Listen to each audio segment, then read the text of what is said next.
yo.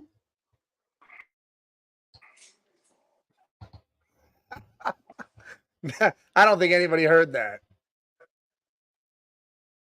Leonard Day. Like, you have no mic now.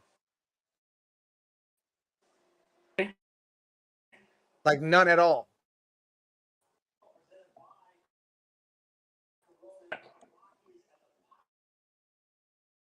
Well, all right, we got some technical difficulties. We've been working on setting up his whole thing, his board, his camera, all this stuff. It's been issues with Mike and everything. Now the iPad he always uses, there's problems. But what's going on, Red Jet? What's up, chat? What's up, everybody? How about now? There you go. Yeah? Yeah. Oh, my God. Listen, everybody, it has been a freaking day. I just got done telling him about it. My bad. I obviously couldn't hear anything. You couldn't hear me. It's been a crap show. It definitely has. It's been absolutely insanely crazy, just like these NBA playoffs. Me and Mike have literally been talking since like 8 a.m. and absolutely nothing got accomplished except I'm back on this iPad. Then you couldn't hear me. Then you could. Then you couldn't. This shit got accomplished. It's all set up and right. It's just a matter of there's just one thing stopping it. And I have to remember if that happened to me or what happens. And it's something that can be fixed. Well, we're gonna hop on like tomorrow morning, like inside, see if it makes a difference. Nobody knows what we're talking about. So anyway, we're here. We're in the cheap seats. Let's have some fun for a couple hours, right? That's right. And again, you guys know where to catch us. You see the banner scrolling at the bottom. And if you got that Roku TV, make sure you download that Northeast Streaming Sports app. 24/7 sports. You'll fucking love it, dude. If you're hating ESPN, if you're hating the Fox Sports, if Stephen A is driving you insane and he's acting stupid, time to download the Northeast Streaming Sports app because it's nonstop. And you get to do this. We're on it right now on Roku. Right here, you get to interact with us. It's so much better. Just so much better. James, what's up, bro? What's going on? Is that James from the group? From D&D? Yeah, it is. Yeah, it is. I'm sick and tired of D&D right now. That's because you can't win. I see. That's my thing. Is I win a bunch in a row and then I'll go on a losing streak. Right. Listen, dude, James, I don't know if you're still here, bro. That dude has been crushing it. He's just been winning everything. Yeah. I'm going to pick a spot and pick my 2 spots as James Johnson just so his name's there and maybe I could hit. Red Jet, what's up? What's up, normal guy? James, which mic is this? Mike Eckel, James. Yeah. Yeah, man. I didn't get that Edwards card. I lost out on that. What about you did? Did he run that? Yeah, it ran. I didn't get it. Who hit that? James Johnson? He might have. What's going on, man? He might have hit that. I don't know who hit it. I just knew my name wasn't there. And what's funny is when I go back and look at the other rolls, I'm winning almost all of them. Until that one. Except the one that counts. It is ridiculous. I'm in this Maxi one. To be honest, I don't even care if it fills anymore. I don't even care anymore. Like, I wanted to get in on that box, but I'm like, I feel like I'm just throwing money away at this point. What, the select one you're talking about? Yeah. Anyway, all right, let's get into these crazy ass playoffs. Yeah, the NBA, Jesus. Which, by the way, there's only one first round series still going. Yeah. Mm-hmm. Cavs Magic. Listen, Donovan Mitchell decides to step up and do exactly what this man is supposed to do. Look at this dude. All these Strouds. Listen, James, I want to be in on them Strouds. I want all the Strouds I see. Yep. You know it. James, I'm totally down with you. Totally down with that statement right there. You guys all got hate for LeBron. There is no reason to hate this man. No reason to hate this man. I don't like the Lakers. I don't like Anthony Davis. I don't like LeBron James. See ya. Well, why don't you like LeBron though? I just don't. Everybody loved him when he was here, but he leaves. I never loved him. Hey, I've said it a million times. I do not like LeBron, but I thank you with all my heart for showing me a championship. You never liked LeBron ever in his career here? No. At the beginning, none of it? No, I just don't like him as a person. It had nothing to do. We could get into that discussion of, GOAT and all that stuff, which who cares? I'm not even doing the GOAT thing. I'm just saying he's a great-ass player. He is. I don't hate the way that he plays. I don't like him. And we could talk about that maybe off of the show and the reasons why. Jesus. We don't want to get into all that. Jesus. All right. So, Cavs. Yeah, hey, Zeus, I agree. That's coming too. You see the changing of the guards is definitely happening in the NBA because you see all the young guys moving forward. Luka and Kyrie put out the old-ass Clippers, and they're all-stars that are rotting away. Well, dude, even Kyrie's, I'm not saying he's old, but he's getting up there a little bit now. He is, but he's not. He's like in between them. He's in between Curry, KD, and them, and Luka. Like, he's the middle dude. He's a tweener. He's a tweener. But, so, you got them doing that. Timberwolves shut down the stupid Suns roster that they destroyed their entire future for the next 6 years with only 2 second-round picks in the next 6 years, all because they wanted KD, Beal, and all them to play together.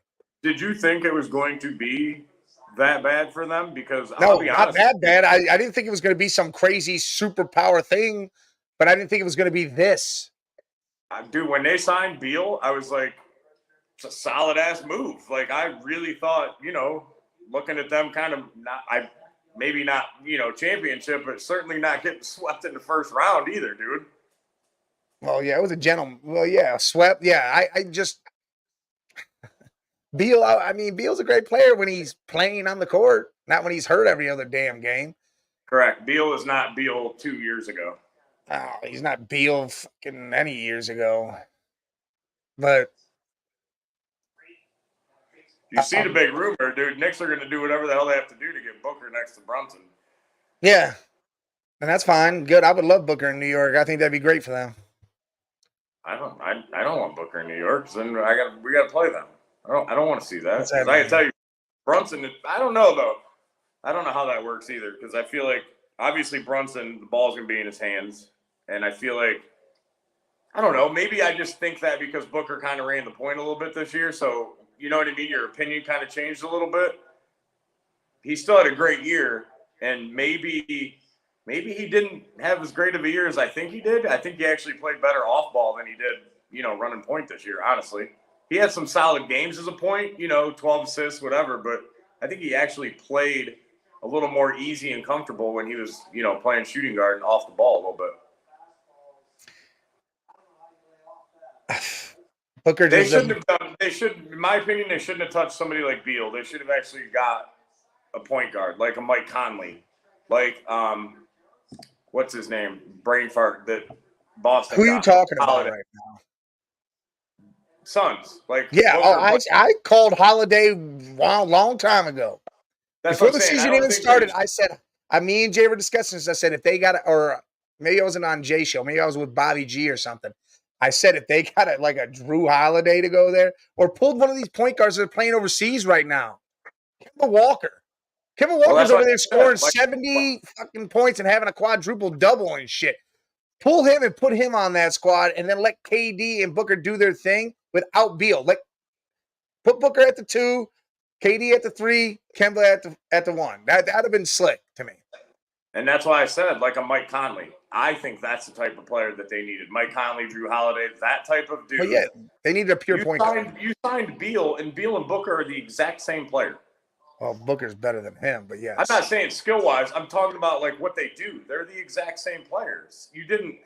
I don't feel like you help your team when you have, say, I'm going to put Booker as a shooting guard because he's not a point guard, and you sign another shooting guard. It just, to me, it doesn't make any sense. That's like having Shaq and signing Hakeem Olajuwon. It just, you know what I'm saying? It just doesn't work, in my opinion. You should have went after what you needed, not the name. And they went after the name instead of the position that they actually needed. Well, now they're trash. So Timberwolves move on. They play Denver. That actually starts tonight. That started that series is tonight, Minnesota, Denver, and Red Jet says she thinks Denver's going to sweep them. Oh, wow. I don't think so. I think Minnesota gets one or two, but I think Denver does win it.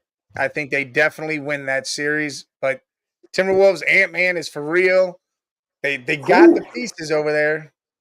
I mean, they do got the pieces. They're just, we'll see if it can continue to be what it was against the Suns. Because they might have unleashed everything they had there, and now they might be gasping for breath a little bit. And we've talked about that. I think Minnesota needs another year. Yeah, I think they need another year too. I mean, you got guys that have come out of nowhere, like McDaniel shutting down KD and all that stuff. No one really knew McDaniel. I mean, you did, but you didn't. I mean, Minnesota's a good ass team, and we're going to see what they can do next year. I think Edwards wins the MVP next year. All sorts of stuff's about to happen. You said it, but he is legit for real. Like he's it. He's it. So that series starts tonight. Tomorrow we do have the game 7.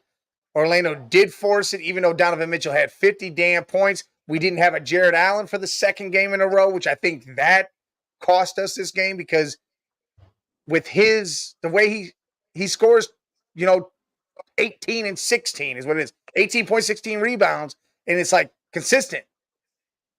Mobley gives what he gives, but it just, I don't know, it wasn't enough. Just wasn't enough.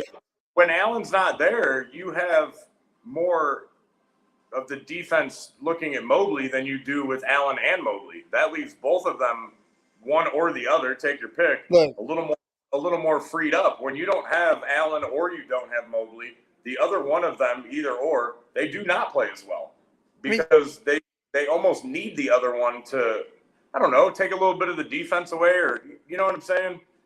Well, that's the problem. Look, Mobley had 3 damn points and 6 rebounds yesterday. Yeah. Marcus Morris, who started because Allen wasn't playing, only had 2 points, 8 rebounds. Strus 10, Garland had 21, and then that was it, really. You had nothing. 21 Garland, 15 Mitchell. That was the points. That's what all that is. There's your points.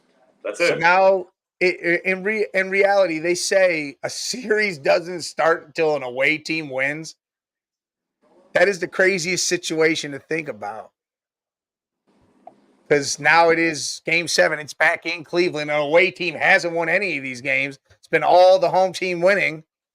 So now we got to hope Allen's back tomorrow. We got to hope the team can get themselves together and play like they did the first 2 damn games and finish this off. Go to Boston, which I think is a better matchup. Well, we're going to lose the series, I believe, but it's a better matchup for us than Orlando is. Porzingis is out for the series. Sure. And that will help us greatly with our bigs and how we play. And so that series might have just turned into something. Yep. So we'll see. If we could actually close this out tomorrow. Because I'm going to tell you, I am not overflowing with confidence for this game. No, I need Allen to play. If Allen plays, I'll be confident. But if he doesn't, then I've got a real issue. Do we have any info on that? Have we heard? I haven't really heard anything. His ribs, I don't know. It could be any, who knows? I thought he was going to play yesterday, and then it came out and said, nah, he's not playing right before the game. Yeah. So maybe that's good, though. Maybe that was the game time and then, another day or two, and then he ends up actually playing tomorrow. Well, hopefully that's what it is. They're getting him ready for 7. So what's the best series that's about to happen? Well, right now, the second round that is set right now, which one do you think is the best? I think the Wolves Nuggets is a good series.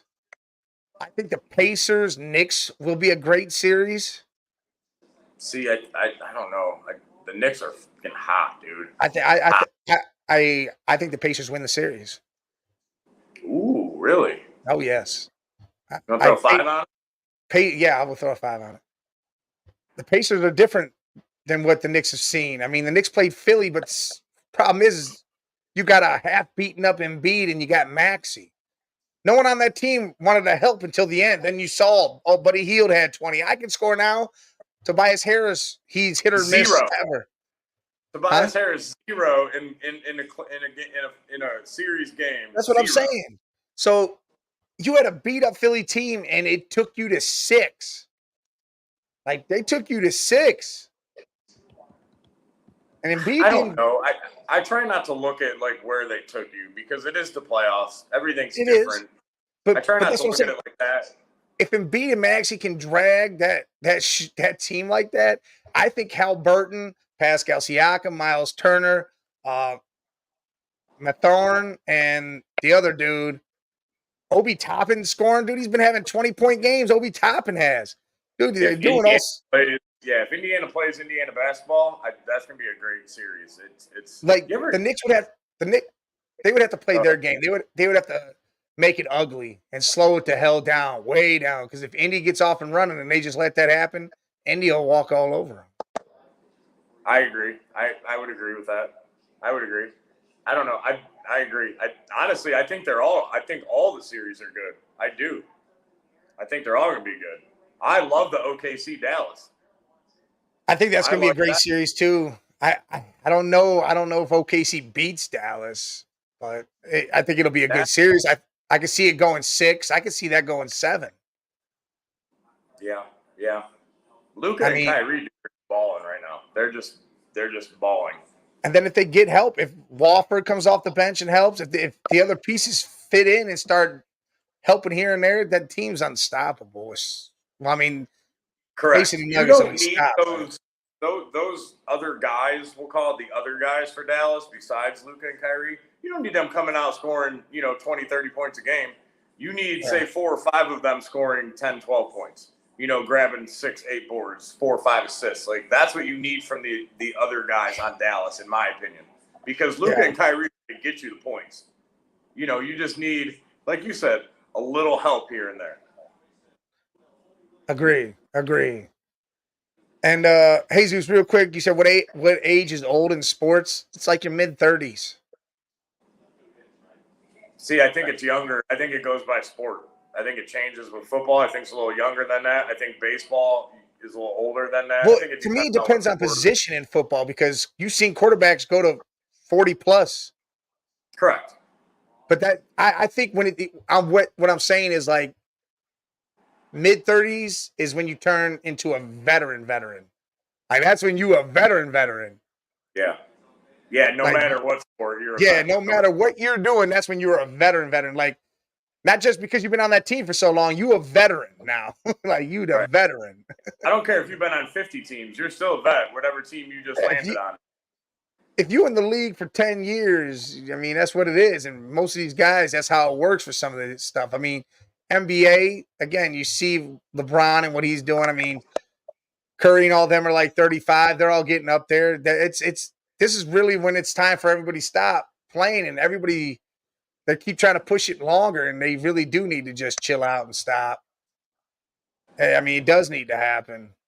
Baseball, your longevity in baseball is a lot different because it's not a contact sport like that, so your longevity is way different out there. Oh, yeah.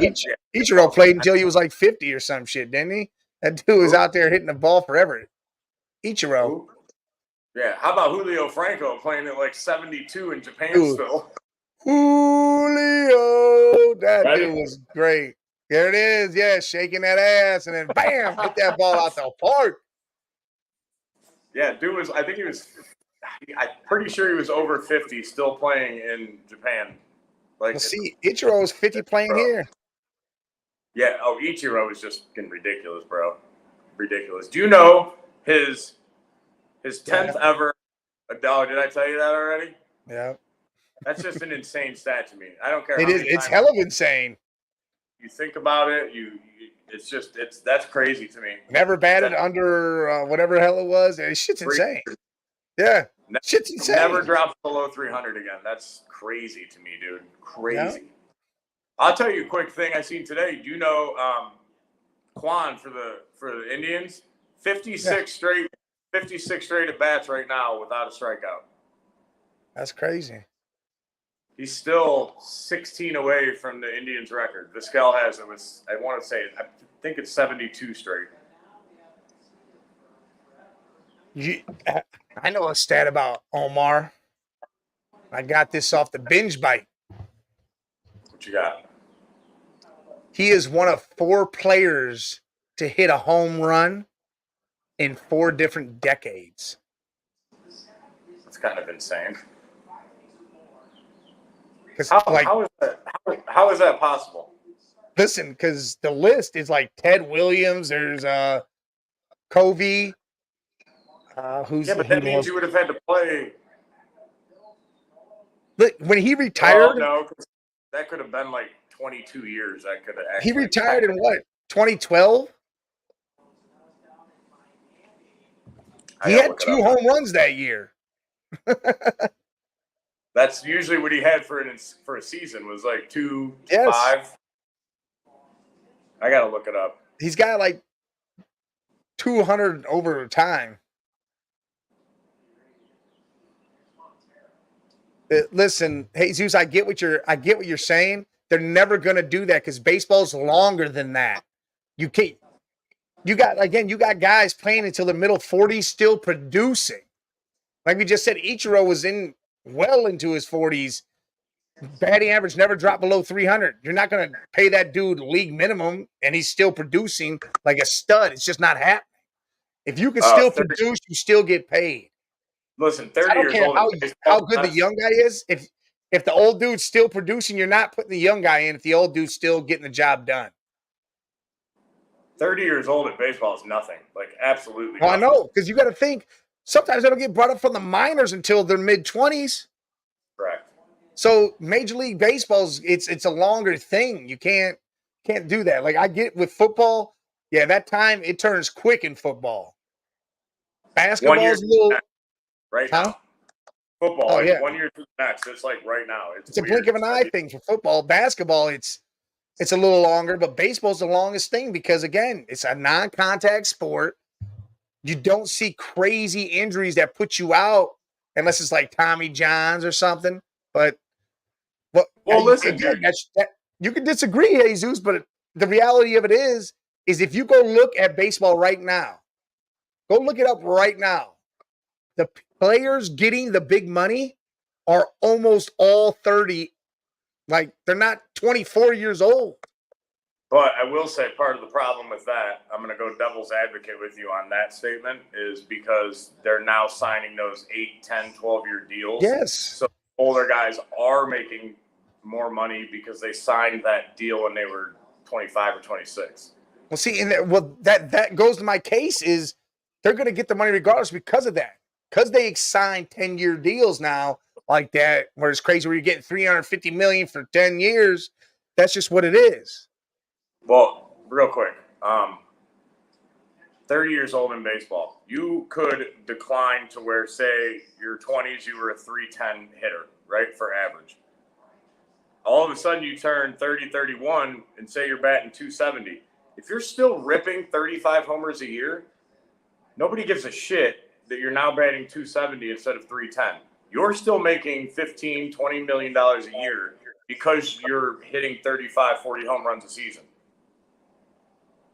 That's the difference in baseball. That you could be 35 years old, batting 220, but hit 35 home runs. You're getting paid still. Listen, Jesus, the Guardians are playing young because our owner won't spend money on nobody. We are lucky that we're winning. This is a shock to people in Cleveland. A shock to us that the Guardians have won what they've won, had a best record in MLB, did all this shit. They shouldn't be doing this. Without Bieber. Without their ace, their Cy Young winner. The Tigers, the Royals. Look, all them teams are mid right now. They're not like top. So listen, I get to playing young, but those teams that he just named, if you started, say, a playoff series right now with any one of those and put them against, say, a Yankees, a more vet Atlanta, I would not pick any of those teams to win that series. I'm not saying that they couldn't, but I would not pick any of these young guys to win that series over the more vet teams. I agree. I agree. Like, The A's are winning. They're young. We're not talking about the A's. Listen, when the A's are at the top of their division and they win a playoff series, then we can start talking about this. But we don't want that to happen, because if a team does that with the owner paying no money, then the sport's going to change dramatically. Because nobody's going to pay. Dramatically. By the way, real quick, 89 to 2012. That was Omar. A home run in every decade. So he had home run in 89. Yeah. So he had the 90s, the 2000s, and 2010s. 2000. Yeah. That's crazy. Hey, Zeus, I get where you're at. Play all the teams young. Play them all young. But guess what? They're not going to win shit against the veteran teams. Like, when it comes playoff time, it's just not going to really happen. Because playoffs are always going to be different. They just are. And like you just said, Astros, before they won the World Series, before they did, then they added some veterans to the team, and guess what happened? Verlander, they won. Pettit, Clemens. Yes. Abreu at first. You start adding, that's what Michael Brantley. That's when they started actually winning World Series. I'm not saying your whole team is vets, but you start putting, you got to have 1, 2, 3 vets on that team. Then that's when they started winning the World Series. Yeah, you got to have veterans on teams. This can't be just full of rookies and second and third year players. Like, you need veterans to teach the young bucks. And yes, the veterans are going to still get paid because they're still the stars. Now, when that's like Josh McCown in the NFL. You know why he still gets paid? Because of this. Yes. That's why. Chase Daniels, the backup QB that's like literally thrown like 10 NFL game passes. It's because of this. That's like the same thing as we're saying by putting a vet on an MLB team. It's not just what they could do on the field. It's the clubhouse presence. It's this is how we handle the playoffs, young guys. It's everything. Hey, Zeus, the Royals weren't young when they won. They weren't young at all. At all. And you said the Diamondbacks went last year. Where'd they go? They didn't go to the World Series. Hold on. Name Paul Goldschmidt ring a bell? Yeah, I was just about to say Paul Goldschmidt is making more money out there, and he's in his 30s. So again, you gotta have players that make big money. I'm not saying the whole team should be veterans, but you're gonna have that one or two that are older. They're gonna make that money. It's gonna happen. You just said what I was gonna say. I didn't say you need 4 or 5 vets. You need 1, 2, 3. You need those guys on that team. You do. Shit, Salvador Perez has been on the damn Royals for how long? And he's how old? He's been on the Royals for 700 years, and the dude is still like 31. Exactly. He's like that dude on Benchwarmers. He got a piece of paper that says, "I am 12." Correct. And he's like 70, but that's okay. Bartolo Colon played how long? I mean, I get where you're at, Jesus. I understand all that. But again, that's just a whole nother crazy topic with it all. But back to the NBA real quick. Hey, Sus, thank you for bringing up baseball. It was a nice baseball conversation. I like it. I enjoyed that. Paul Goldschmidt is not young. He's not young. Even when they won the World Series with Randy Johnson and who else was pitching? Kurt Schilling? They weren't young. Listen, Jesus, I'm not talking about going and like taking the team and doing an average of the whole team. I don't care, because you could have a team full of 19, 20-year-olds, right, and have a Goldschmidt, but their average age is still going to be what, Mike? Still going to be young as hell, right? But they still have, like we just said, at least that one veteran. At least that one. An average age of a team, to me, means absolutely nothing, because you still have the one vet for a team that actually is going to win. You have at least one. Every team. And he'll be getting paid money. That one vet will be getting paid money. Correct. Because he's there not just for his stats. Like we said, he's there for everything. Everything. Yeah. And OKC did just move on against another team who had no superstar playing. They're going to be playing against Dallas, who has 2 extremely studded superstars. Vets. They're vets now. Luka and Kyrie they're vets now. But they're studded superstars. I don't think OKC beats Dallas. because of their youngness. That's why they're not going to do it. Mike, we've talked about this. We put OKC and Minnesota in that same category of a year or two, and they're going to be, especially, I put OKC even a little bit, forget Edwards. OKC has more pieces that are younger than I would give Minnesota. Like OKC's younger pieces, they keep growing together. Holy shit, bro. Like they will dominate for years. You have a superstar, a solid superstar in Shai. You already have one. Yeah. Maybe Holmgren. You know what I mean? Again, you could, a little more time before you do that, but they have the one superstar and they have a hell of a young core right now, and OKC can be sick for a long time. Yeah, that's great. They're just not going to do it this year. They're not winning shit this year. I don't care if they win a playoff series. You got to win the whole thing for this conversation to be relevant to me. Diamondbacks, 2023. You're right. They were young. Did they go to the World Series? Diamondbacks in the World Series last year? Who won the World Series last year? The Atlanta Braves, correct? I don't care how young you are. If you don't win the World Series, the NBA Finals, the Super Bowl, being a young team like you say we need, then that argument is thrown out the window, because until a young team absolutely does it, none of it matters, because there will always be a veteran team that will spank them because they don't have the experience. That's the difference here. The experience is where it's at. Like, say Denver doesn't make it there to face Boston, if Boston's the team in the finals. OKC makes it somehow. OKC gets smoked. Gets absolutely smoked, especially if Boston's healthy. They get smoked in 4 games. Yes. I'm just saying, it's the veteranship. Like, you need those pieces and players. I love OKC. They're a great team. They're an amazing team. They'll be back next year. Be absolutely fantastic in a year or two. They're going to be even more. Look at Denver. Them dudes been around for the last 8 years plus. Joke, Murray, 8 years. I think Porter's like 6. Them dudes are unstoppable because of that. They don't have young pieces. You can't beat that team. No, just not beating them. Not only are they vets, dude, but they're a straight up unit at this point because they keep that team together. And which props to the players on top of that maybe they do take a little less money to stay together. You know what I mean? Some of them, I guarantee, they could have made a few more dollars somewhere else. Well, that's why you saw, like, there was a couple pieces that were gone and shit changed because, hey, like the dude from Harris, Gary Harris, he was on Denver through all that. He's on Orlando now. They got rid of him and the other kid that went to Indiana.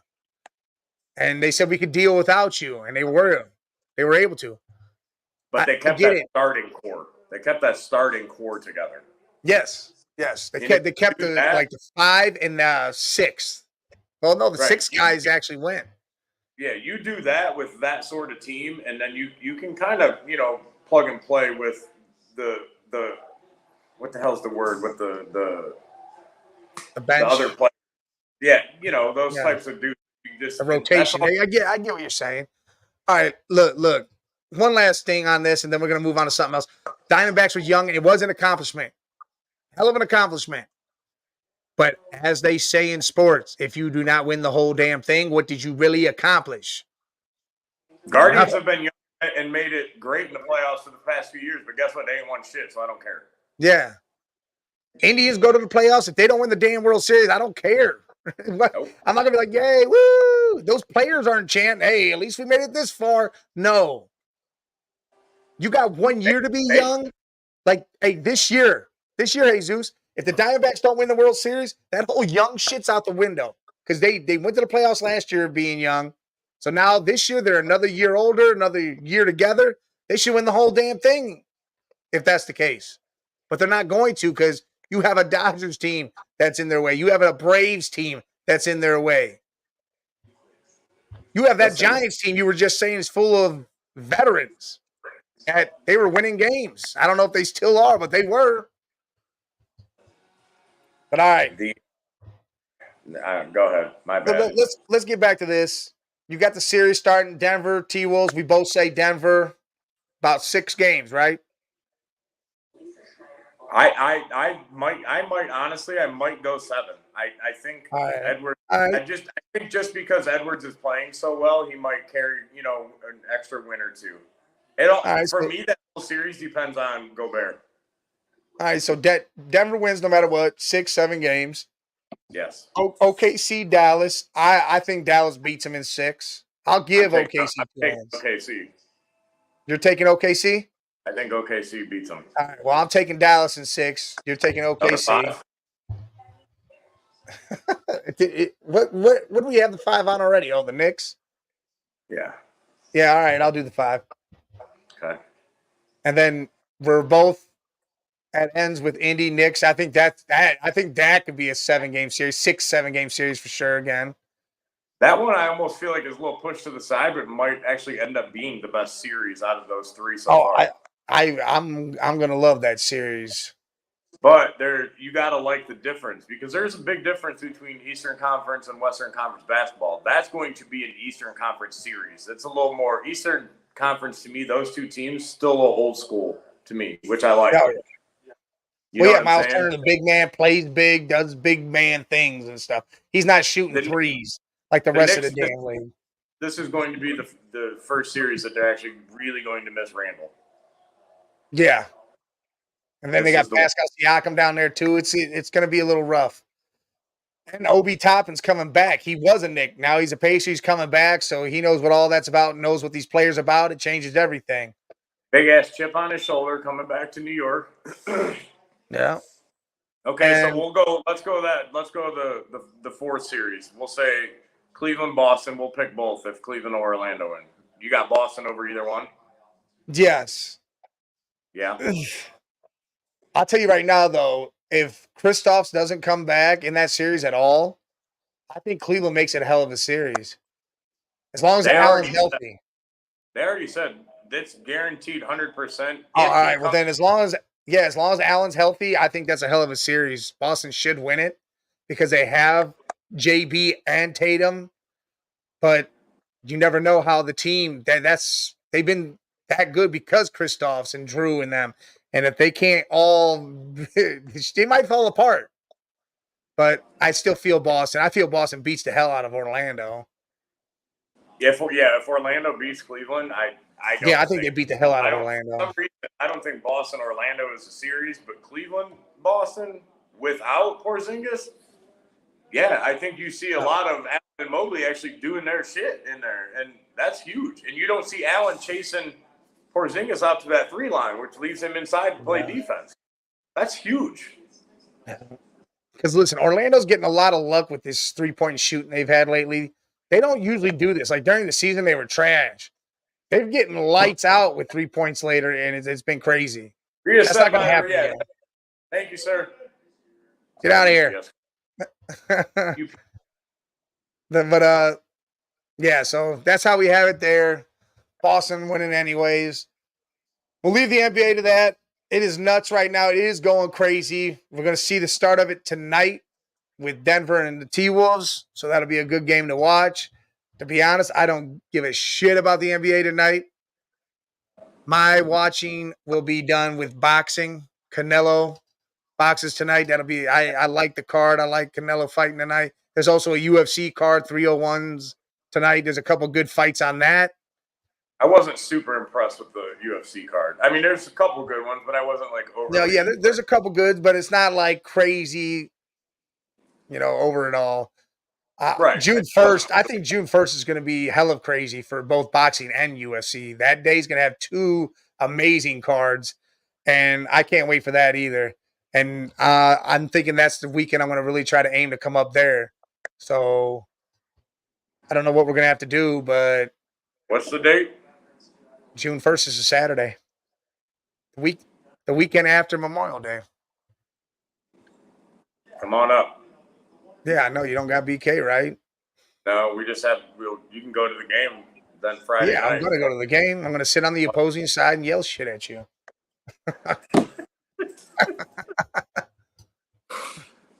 Listen, I get myself in enough trouble. I don't need your help with these games. I'm going to be yelling shit at you. How come that coach won't do the mercy roll? He just wants to keep pummeling us. Listen, so last night I did good because it ended at they didn't score, so it was the top of the fourth or top of the fifth. They didn't score. And the ump was like, "You guys can bat." And I was like, "No. I was like, "I'm not going to do that." So see, I did really good last night. I didn't just keep pouring it on. I could have, but I didn't. So hold on, what happened? The game was over in 4 innings? No, so the mercy if they didn't rule, score, you just let them bat again? The mercy rule is in our hot stove league. If you're up by 15 after 4 innings, it's over. If you're up by 10 after 5 innings, so we were up 12-1. They didn't score 2 more runs in the top of the fifth, so the game technically is over. But the ump looked at me and was like, "You guys could still bat because it's still the 5th inning."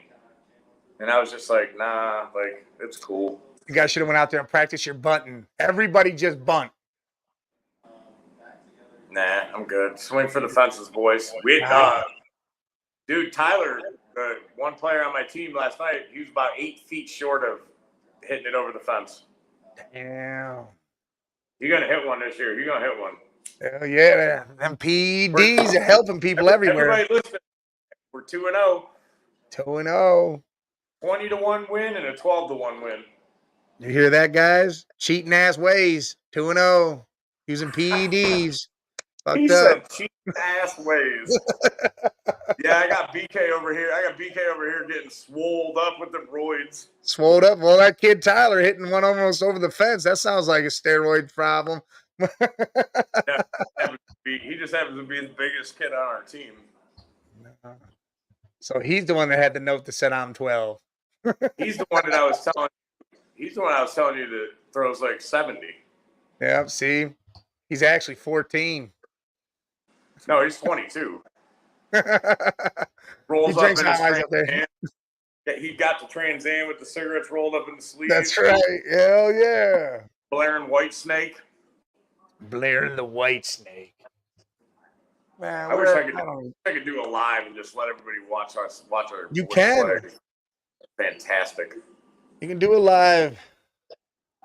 Maybe when you're up here, figure something out. We'll do something like that. All right, listen, let's jump into a little bit of the draft aftermath. I mean, we went over a lot of the stuff, but here's the deal. Penix! Penix! And there's so much hate for that pick. So much hate. There's a lot of hate, and the problem is that man is going to be good. He's going to be fine, everything, whatever. That's not even the one I'm on. The one can't believe the hate has not stopped. Yeah, the hate has not stopped. It's insane the hate has not stopped. Like, why are you guys so upset about this or think this is the worst thing in the world? Like, why is this being talked about so much? Penix was going to get drafted at 13. Would you have raw dogged the Raiders too because they picked him at 13? Correct. Oh, you're only doing it. They wouldn't have because they didn't just sign somebody. Oh, yeah. So you're mad because they just signed Kirk Cousins to a $100 million deal. Most of that money. On that note, let's throw this in. Here's what solidified that pick for anybody that didn't see or actually look into this. 2 years, they can cut Cousins. And they really don't owe him shit after those 2 years because his contract is so front-loaded, it's ridiculous. Yes. That's the whole point. It's a smart-ass plan. You have Penix sitting behind a very smart veteran quarterback for 2 years. And then you're going to say bye-bye Cousins because we already basically paid you probably 80% of your contract. And then we're going to start this rookie that now had, which we talked about before, 2 years of sitting behind a solid vet, not just some schmuck. And now here you go. Listen, like you just said, 2 years. It don't even have to be 2 years. It could be after one and something happened and they want to put Penix in. Now you got a valuable backup in case Penix flops or in case something happens. You still have Kurt. He's still there. So again, he is. At least it's saying every healthy. Well, forget health for a minute. You have at least 1 year that Penix is going to learn from a very solid, smart, veteran quarterback. the only thing I could say, I'm looking at it like, dude, they just paid a bridge quarterback a lot of money because that's what Kirk Cousins is. He's a highly paid bridge quarterback. That is it. I mean, they could have waited and got Tannehill and let Tannehill run around for 2 years for way cheaper. But I also think that signing still says we have a good enough team to win right now because Cousins is good to win right now. Oh, and that's what they were looking at. They were looking at it. We're going to win, but we want to make sure we have our quarterback too. That way, next year's first round pick doesn't go. We don't have to worry about quarterback because there is going to be no quarterbacks besides Carson Beck, maybe Shador Sanders. I don't know, maybe Cam Ward.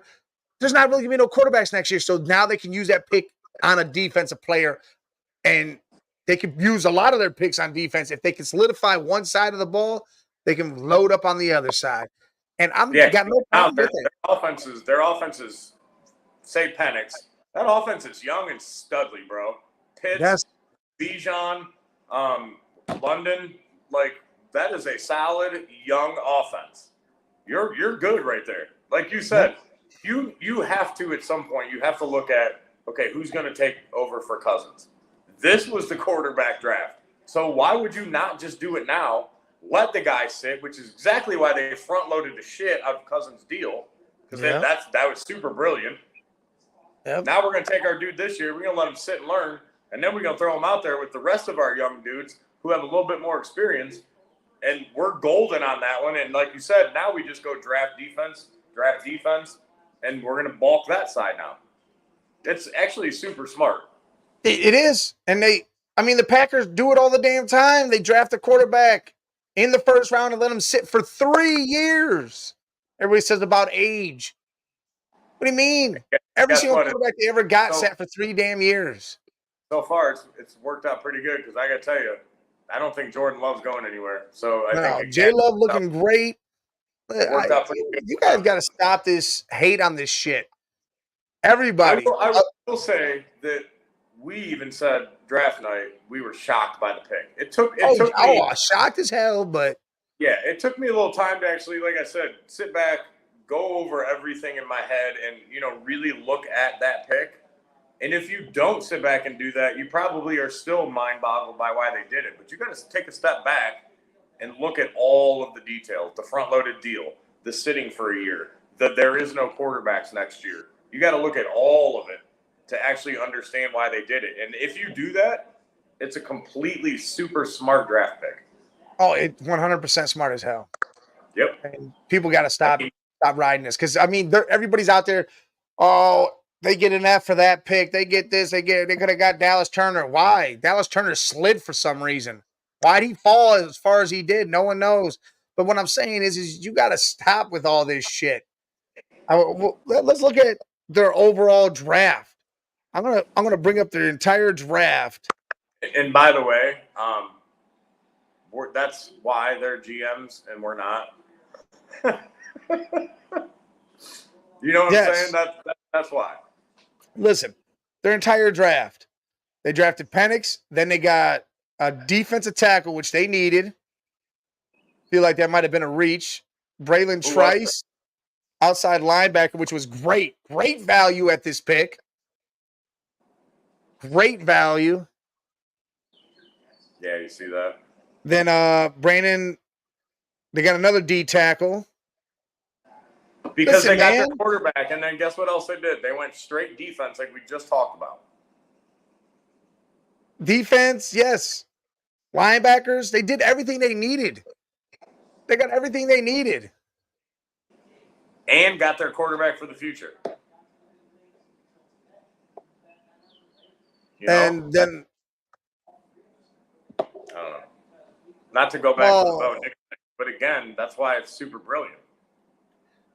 Bo Nix already he's instantly the best quarterback in that shitty, probably the worst quarterback room I've ever seen. Bo Nix is now the best one in that room right now. People are just looking at it like he should sit and learn. Why? The dude sat. I get it. Auburn stats weren't the greatest. Bo Nix he's played like 42 seasons in college. He's ready to play ball. Yeah, and Auburn stats weren't the greatest, but he played against tough-ass competition. Yeah, SEC. And then he went to the Pac-12 and dominated both years in the Pac-12, like dominated highly. And he became a different quarterback. Again, he worked in a bunch of different offenses and offensive coordinators and head coaches. He knows what the hell all this is. So Sean Payton will get every ounce out of him. He'll get everything out of that kid.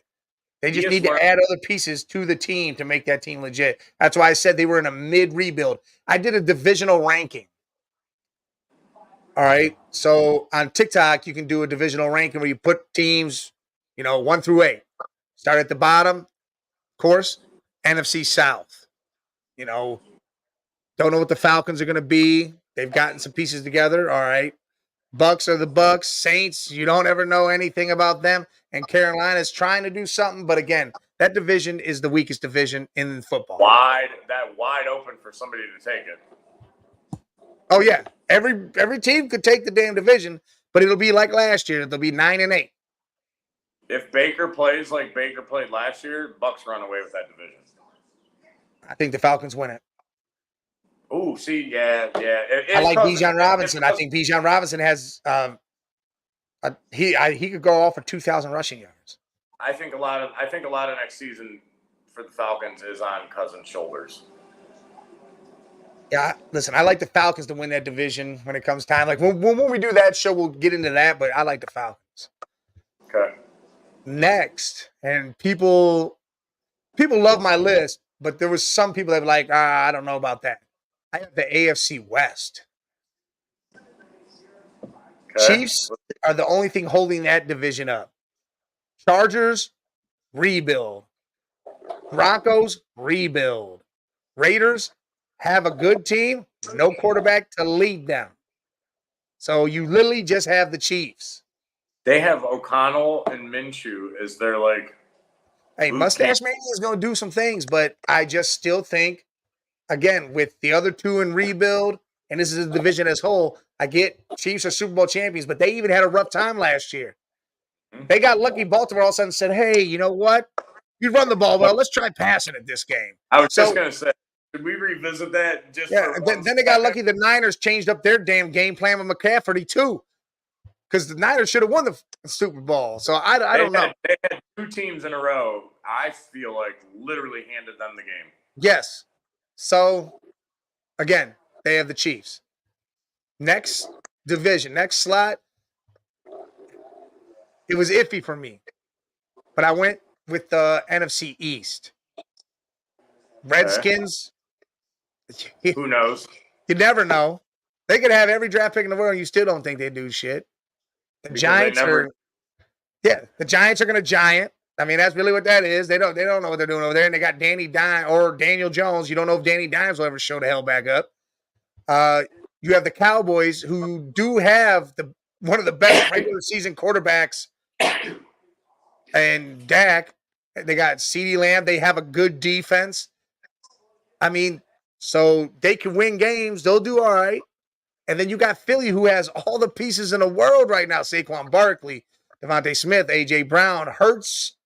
And that defense is built back up. They just drafted for that defense. Literally, 2 CDs in a row. On top of already, Nolan Smith was one of the best defensive draft picks in a minute. Yeah. And they added all the Georgia boys the one year. Listen, that defense is right. Their problem is coaching. See, I agree.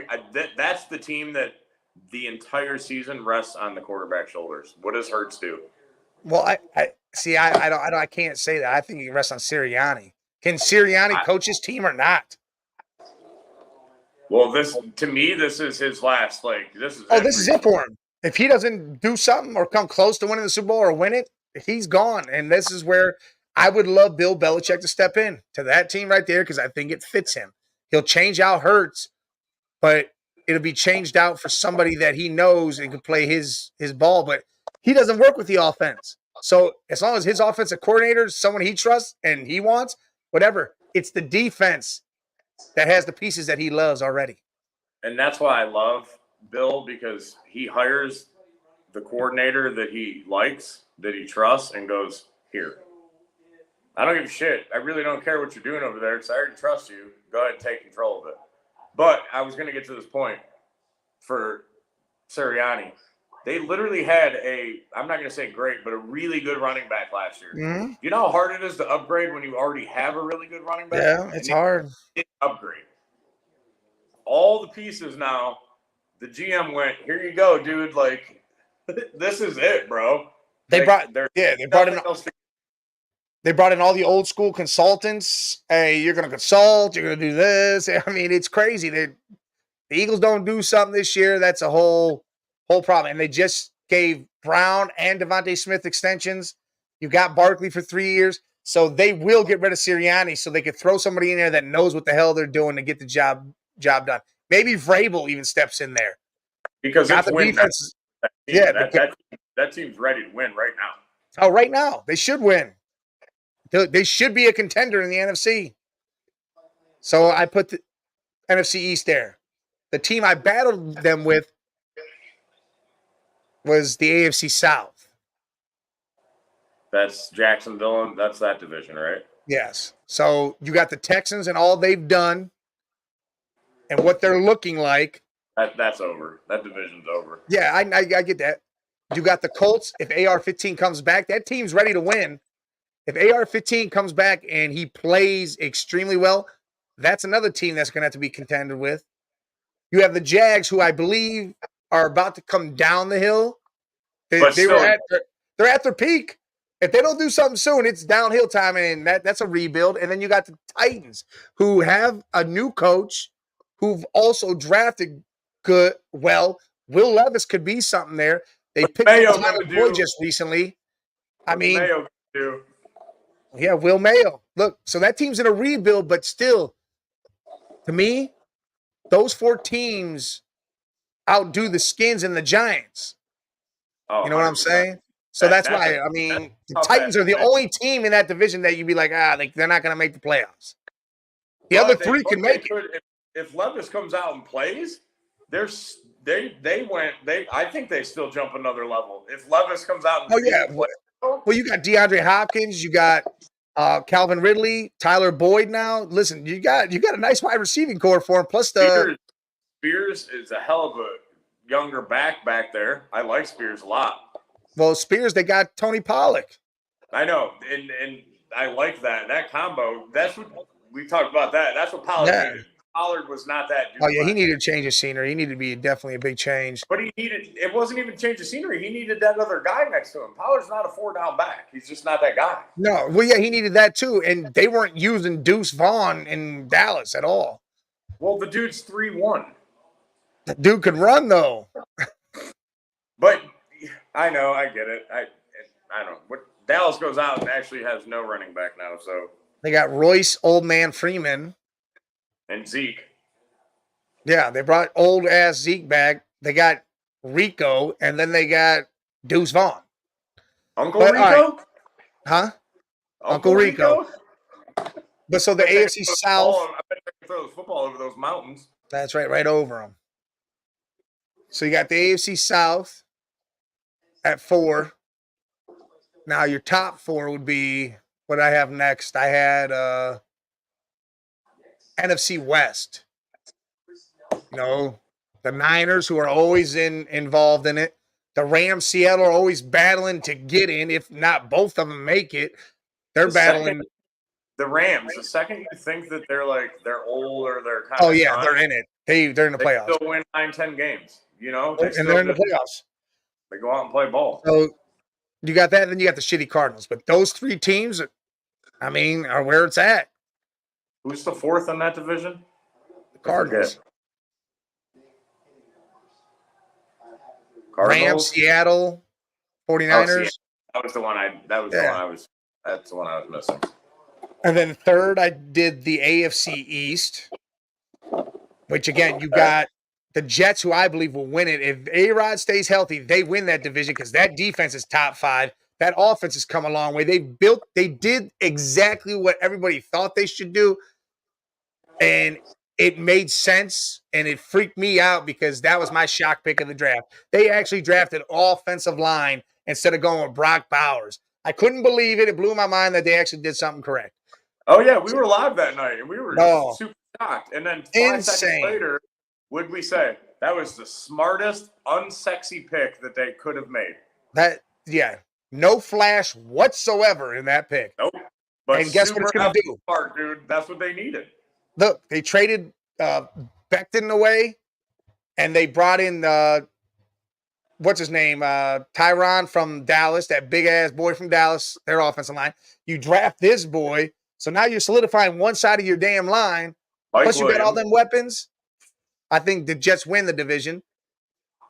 But then you still got Miami with all the speed on their offense. They lost a lot. They lost a lot on defense, but a lot of speed on offense. Listen, if you're scoring 50 points a game, man, your defense don't have to be super sexy. It doesn't. But it doesn't. But we'll see. We'll see. I'm not hype on them a lot. Then you got the Bills, where you don't know what the hell they did. They lost a lot on defense, got rid of Diggs. Everything's everywhere. Josh Allen is still – they're not going to be at the bottom of the division because the Patriots are. But that's just because the Patriots are rebuilding. If it wasn't for the Patriots, the Bills would be at the bottom of that division. Yes. And then the second place is the NFC North. Oh, you did it. I was hoping you had the AFC North up there at 1. Okay, I was waiting. So the NFC North, you got the Bears, who just drafted Caleb. They got all the pieces. We just don't know what Caleb will be. The Vikings have all the pieces. Drafted JJ. We just don't know how that's going to work. The Lions and Green Bay have solidified themselves and will be something. So if one of those other two teams come together, that's 3 teams that are monsterish. Because if Caleb brings everything that everybody's saying he is, anything. Yeah, it's going to be crazy. JJ you have every weapon you want with a great offensive line, and you can't make it there, you're not going to make it anywhere in the NFL. Correct. And then, yes, of course, the AFC North, where I think every team can make the playoffs. If Burrow stays healthy, if Watson comes and plays like he did at that Baltimore game, the Browns can win the division because their defense didn't only get better from being a top 5 defense. It's insane. They've gotten better. They put great pieces. They drafted well. They added to the line. They drafted for depth. Then you got the Ravens. That's exactly what they needed to do. Oh, yeah. They did exactly what they needed. You've got depth. And they actually, no offense to the rookie. Who's the rookie QB? TTR. Yeah. Him. You signed an actual legit QB. If Watson does not come out and play well, I'm gonna call the shot right now. You're going to see Winston, because I don't think that they care how much they paid Watson. I'm not saying he's not going to. This is just if he does. You're going to see Winston, because I don't think they give a shit about what they paid him. They want to win. And the money's already gone, so they already know. That's it. Correct. We got to give them the money regardless. We ain't going to play you. We don't care. We're going to pay you any damn way, but we want to win. You're going to see some Winston out there. Yeah, and I like Huntley, too. They got Huntley, Tyler Huntley. Correct. Was a Pro Bowl quarterback for Baltimore when Lamar went down. I mean, he threw for almost 2,000 yards. Didn't have a lot of interceptions, or he had like 4 interceptions and only 3 touchdowns, but it was only 7 games. But he won a lot of those games. Then you got Pittsburgh, craziest steal in the world. 2 quarterbacks for $5 million. I mean, that's insane. They drafted exactly how they needed to, and Pittsburgh always drafts good. They literally, first 2 picks, they need offensive line to get offensive linemen. Yep. I mean, that's what they do. That is what Pittsburgh does. They got Roman Wilson from Michigan. That's a hell of a wide receiver to put over there. They got Peyton Wilson, a linebacker. Got rid of Deontay, so you needed somebody on the other side of Pickens. You had to. Well, yeah. And then they got Peyton Wilson, that linebacker for NC State, who's a dog. Listen, they drafted well. These teams can all do their thing. All do it. And you know what's funny is they didn't decline Najee Harris's 5th-year option. Yep. So if he doesn't prove himself this year, see you later, Najee. He's out of there. Yes. He'll be gone. Yes. But yeah, this is absolutely insane. And I did that right on TikTok Friday morning. That thing's over 18,000 views. Okay. Way too early. Give me your Super Bowl. Oh, God, no. Who cares? It's way too early, but give it to me.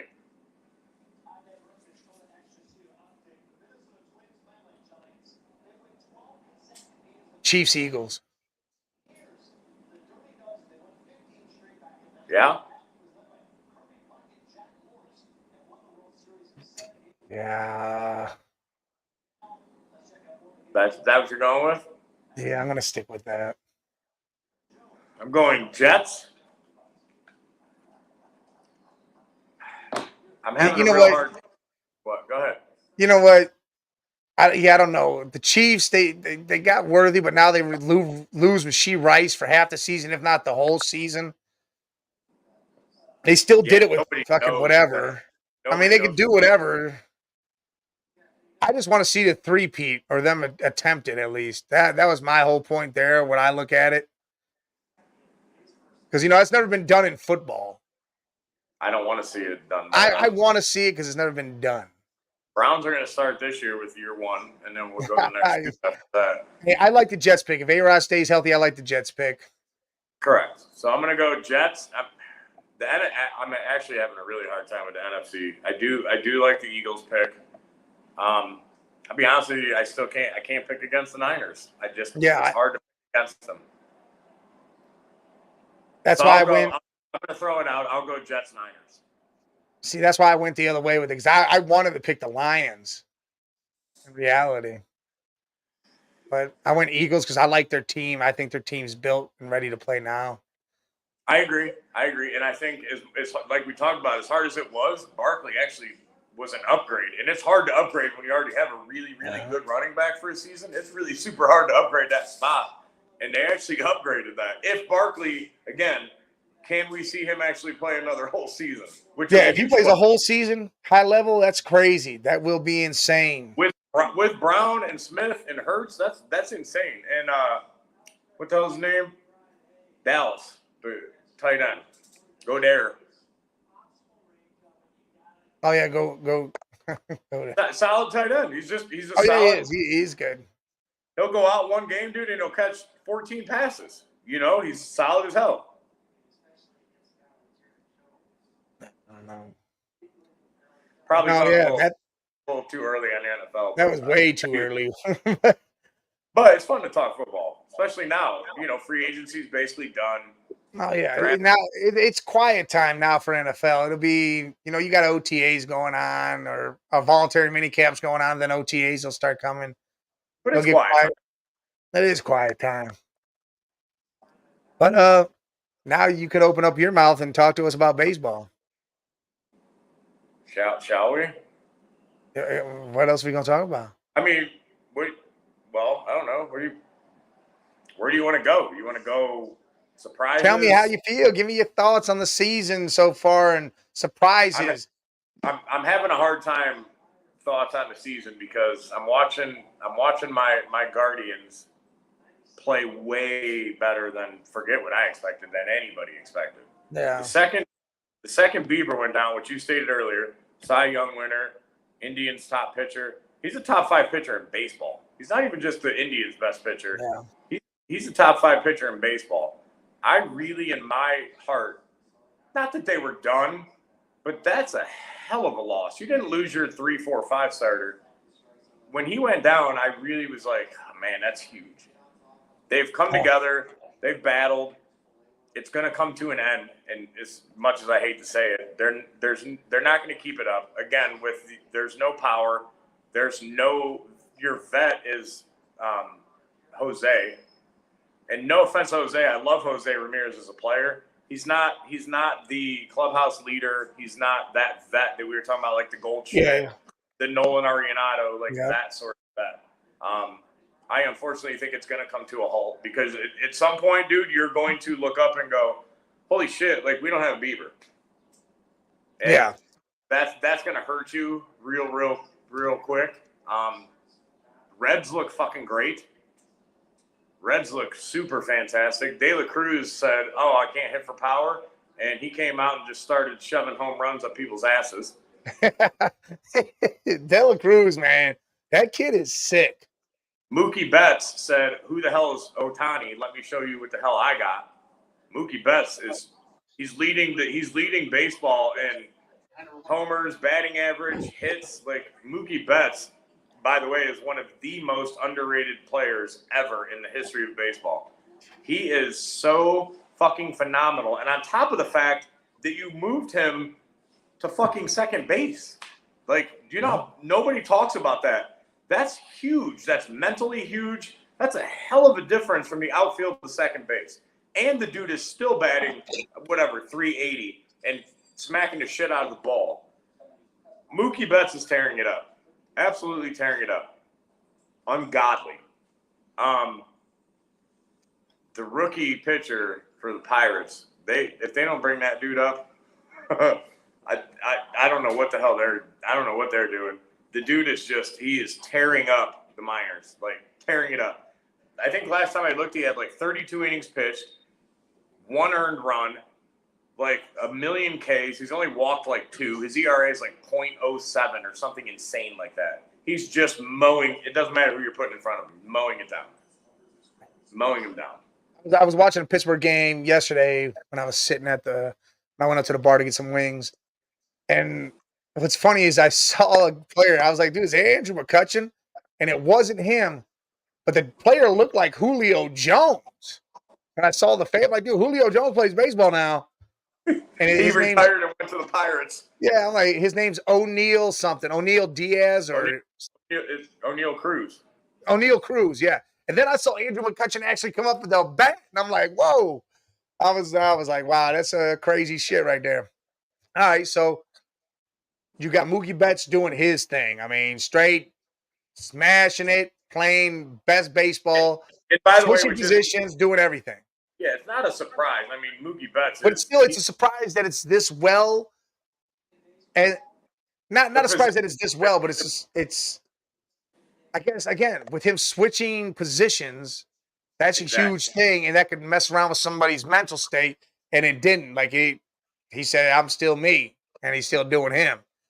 Which is that I don't think it's not like I thought to myself the dude's going to come out and bat 230 this year and not beat Mookie Betts, but I thought it would affect him a little bit more mentally than what it is. He started out a little rough, had some stupid errors at the beginning of the season, but dude's turned it around and said, "Oh, hey, I made that error. I'll just go ahead and I'll smack 2 homers to make up for that error to let the dude go first." You know what I mean? That's his mentality right now is, oh shit, not that he doesn't care that he messed up, but he knows he's so damn good at the plate that he can make up for that error, and that's exactly what he's doing, dude. He's insane right now. He really is. Mookie Betts is absolutely insane. He is.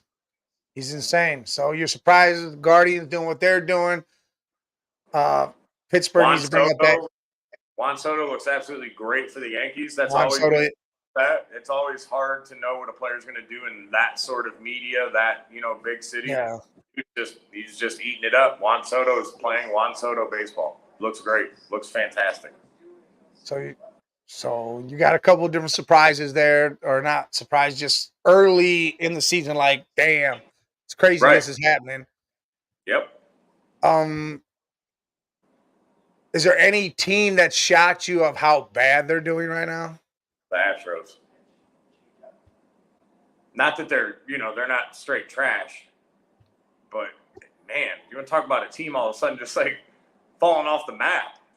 They sent fucking Abreu to the minors, bro. I know, that's crazy. Like insane. The dude was batting like 087.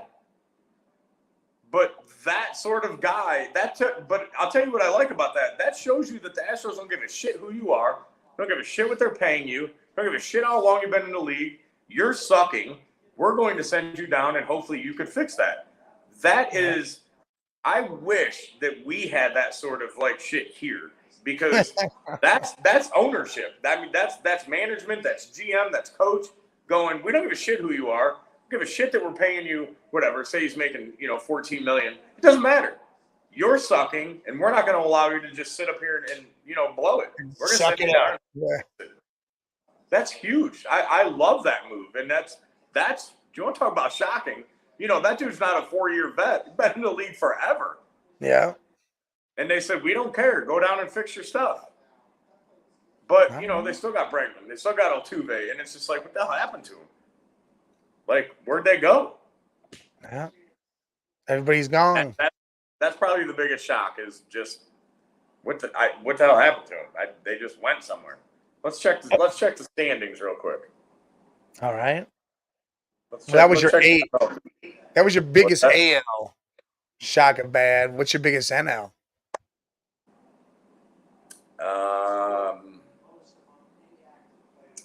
Biggest, like, wow, what happened to them, or good? Yeah, good like surprise? like you just said, the Astros. Like, I mean, I'll be honest with you, if you pull up the National League standings right now, they almost look like exactly what I told you they were going to look like. Everybody's kind of doing. There's no like team that we thought would be good that's playing shitty. yeah. No, like who we thought would be good is playing super, or thought would be bad is playing super good. The NL's they're kind of staying steady. I mean, Atlanta's 20-10. Philly's right there with them. The Mets are third. Miami sucks. Like, it's all Pittsburgh's at the bottom. Colorado's at the bottom. It's kind of what, we talked about. You asked me for my predictions before the season. It's kind of right there, dude. Everybody's like right. NL's kind of just playing NL baseball. They really are. Teams who are supposed to win are winning. Teams who are supposed to suck are sucking. Yeah, it's kind of, staying par for the course right now, honestly, for NL is just kind of what we expected it to do, I guess. Yeah. There's not real any shocks, except for the way Betts is playing it. And not that we didn't expect the Dodgers to be good, but I didn't expect Betts to go Ohtani who? Yeah, that's saying. That is insane. Crazy. It's crazy. It's a great start to the season. It really is. Especially when you're watching the Guardians shock the world.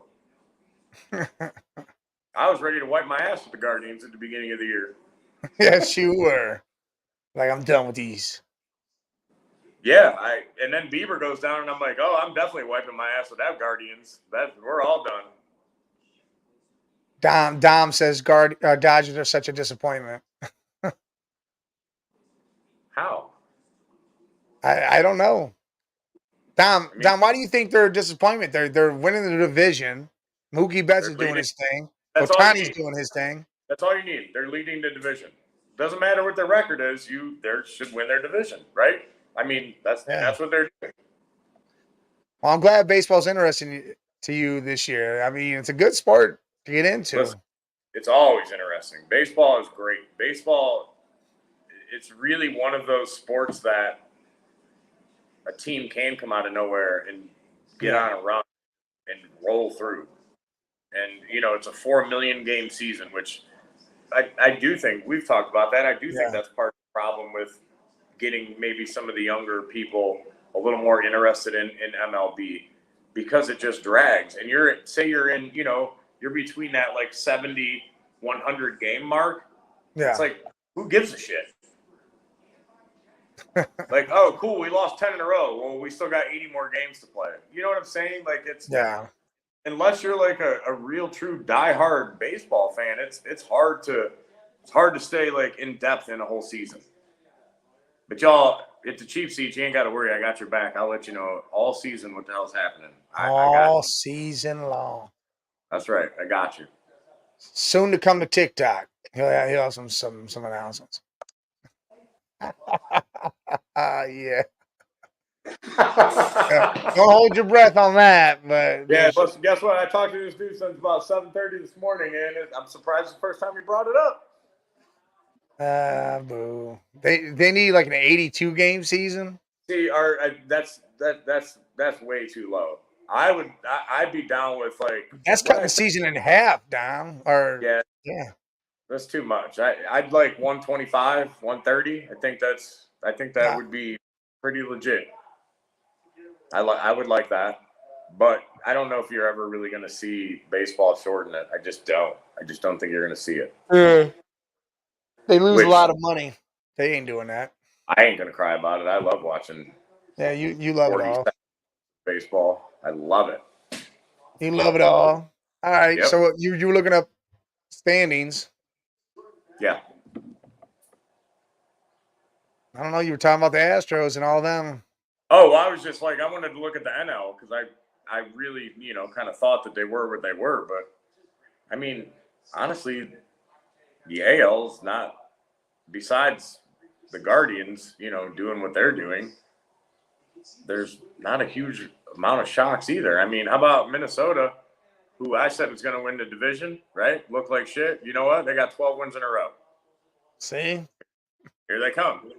Here they come. They're not catching Cleveland yet, but as I also said, Cleveland, I hate it, and I hate to say it, but they're gonna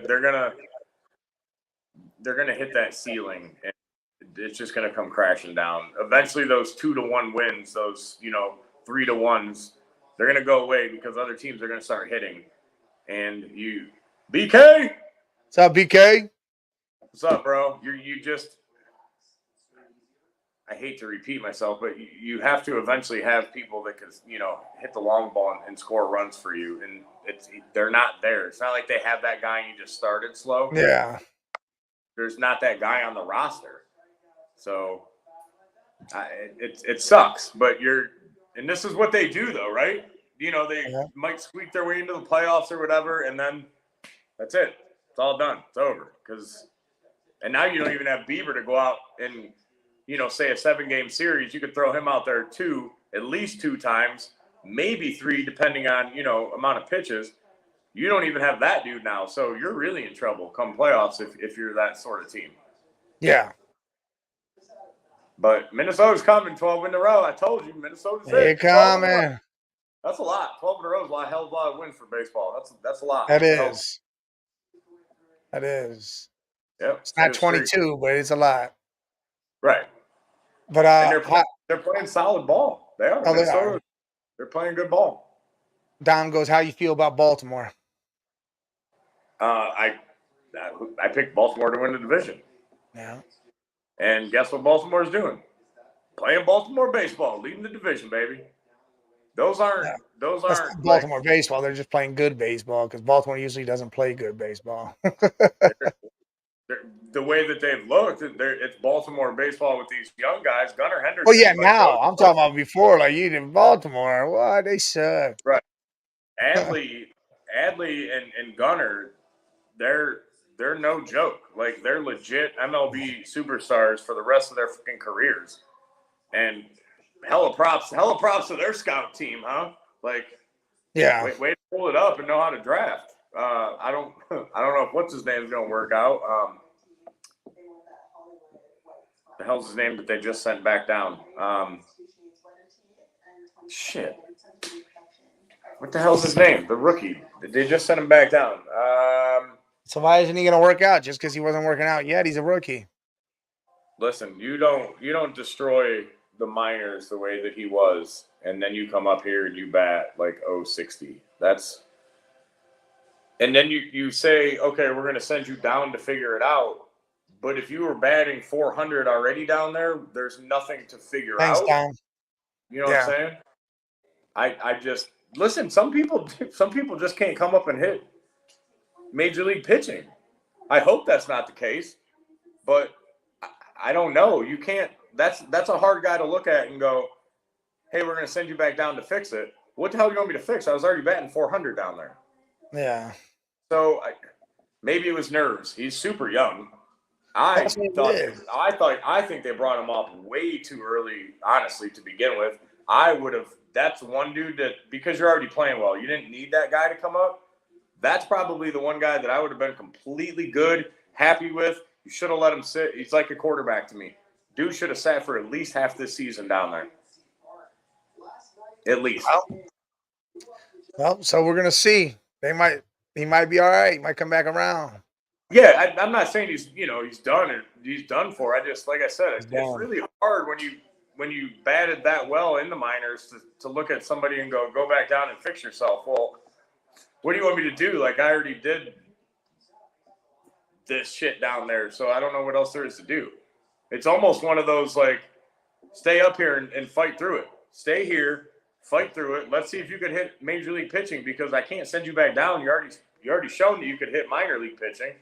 So Yeah. I don't know what the point is of sending you back down. Like, I get it, but I don't get it. It's complicated. It's a hard situation. Yeah, it is, especially with someone as young as that.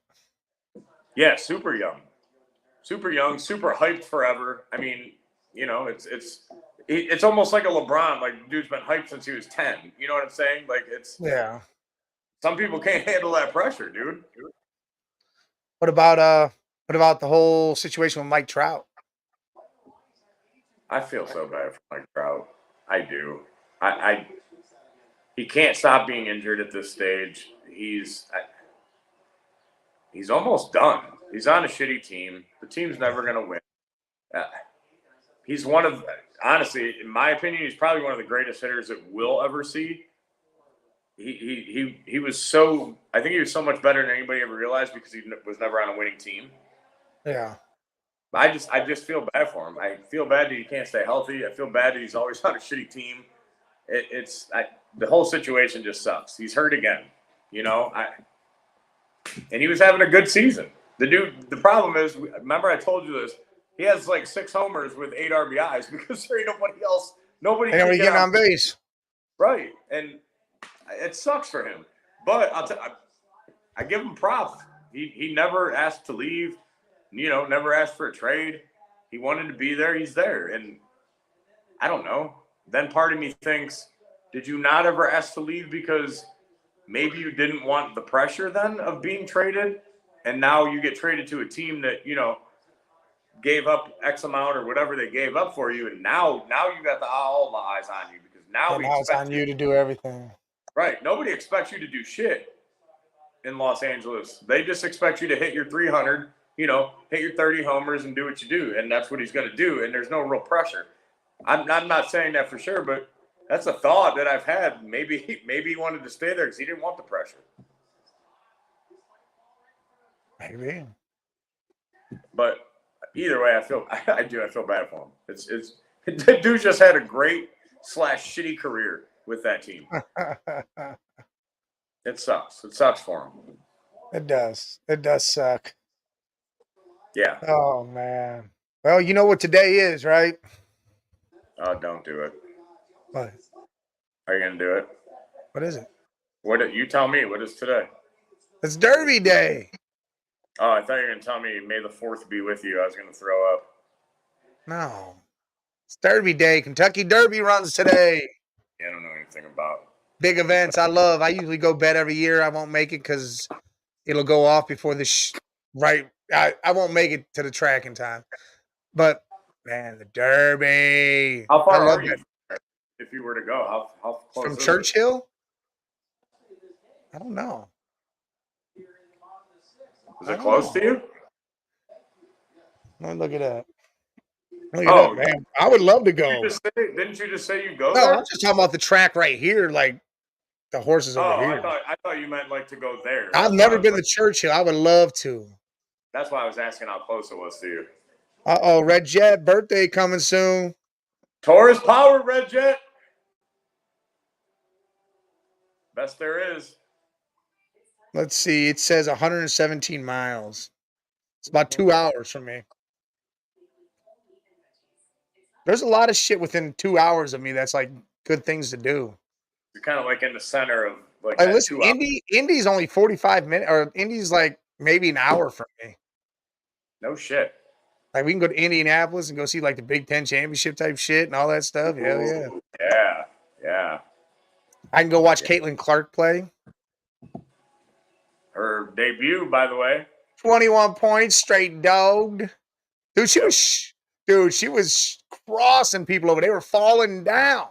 What did BK say? Would you rather be in a boxing match with Mike Tyson or be in the octagon with McGregor? Ooh, good. BK throwing a question out.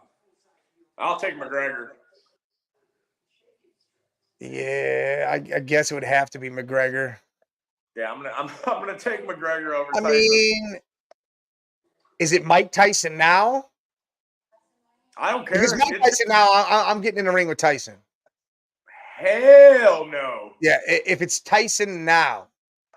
Okay, it's McGregor now too, who is not McGregor. No, McGregor's still primed and he's fighting. He's actually having a real fight. He's not fighting a YouTuber. We'll see what he does. Ooh, he's gonna beat up Michael Chandler. We'll see. I'm whoop his ass. Both now. Yeah, listen, I'm getting in the ring. I'm getting in the ring right now. Dude, I'm taking Conor McGregor. You mean Conor could snap your goddamn arm and all sorts of crazy shit? I'll take that over one punch from Mike Tyson to just rattle my brain out. Listen, Linda. Listen. I'm gonna rope a dope around that ring, run as much as I can because Mike is gonna get tired. Listen, he's gonna get tired. First of all, ain't neither one of us outrunning anybody. I'm gonna stay away from him in the ring. We ain't staying away from Mike Tyson. Yes, you is. At that age, you staying away. Ain't neither one of us, Mike. Ain't neither one of us staying away from him. BK, I told Jay I'd take the hit. He could punch me for 10 million. BK, what's your pick? He said Conor. He didn't say anything. Oh no, that was Red Jet. Yeah, he didn't say anything yet. Red Jet. I mean, Red Jet. You're right. I like Conor. I like that too. But I'm telling you, I think Conor's just gonna whoop that ass just as much. One punch from Tyson, you're dead. Yep, I'd rather have McGregor snap my arm than Tyson hit me in the face and break every bone in my body. Nah, I'll take the punch. Look at this. Hey, this is pretty, bro. You can't. That's all right. I get paid millions. I'll take that punch. I'm gonna get paid millions to have McGregor snap. Not as much as I'm gonna get paid. I'll take the broken arm. Not as much as I'm gonna get paid though. You're gonna be a vegetable from Tyson with that money. I'm just gonna have a cast on my arm. Ain't nobody that's been a vegetable ever from Tyson, so we're good.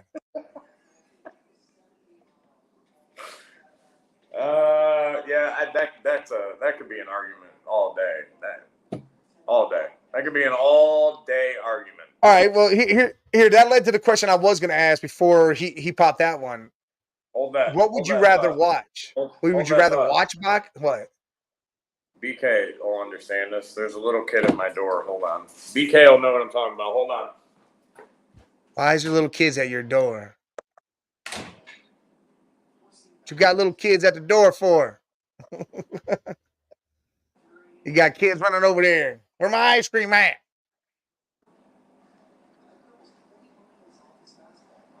Oh man. Listen, yeah, I get the McGregor Tyson deal.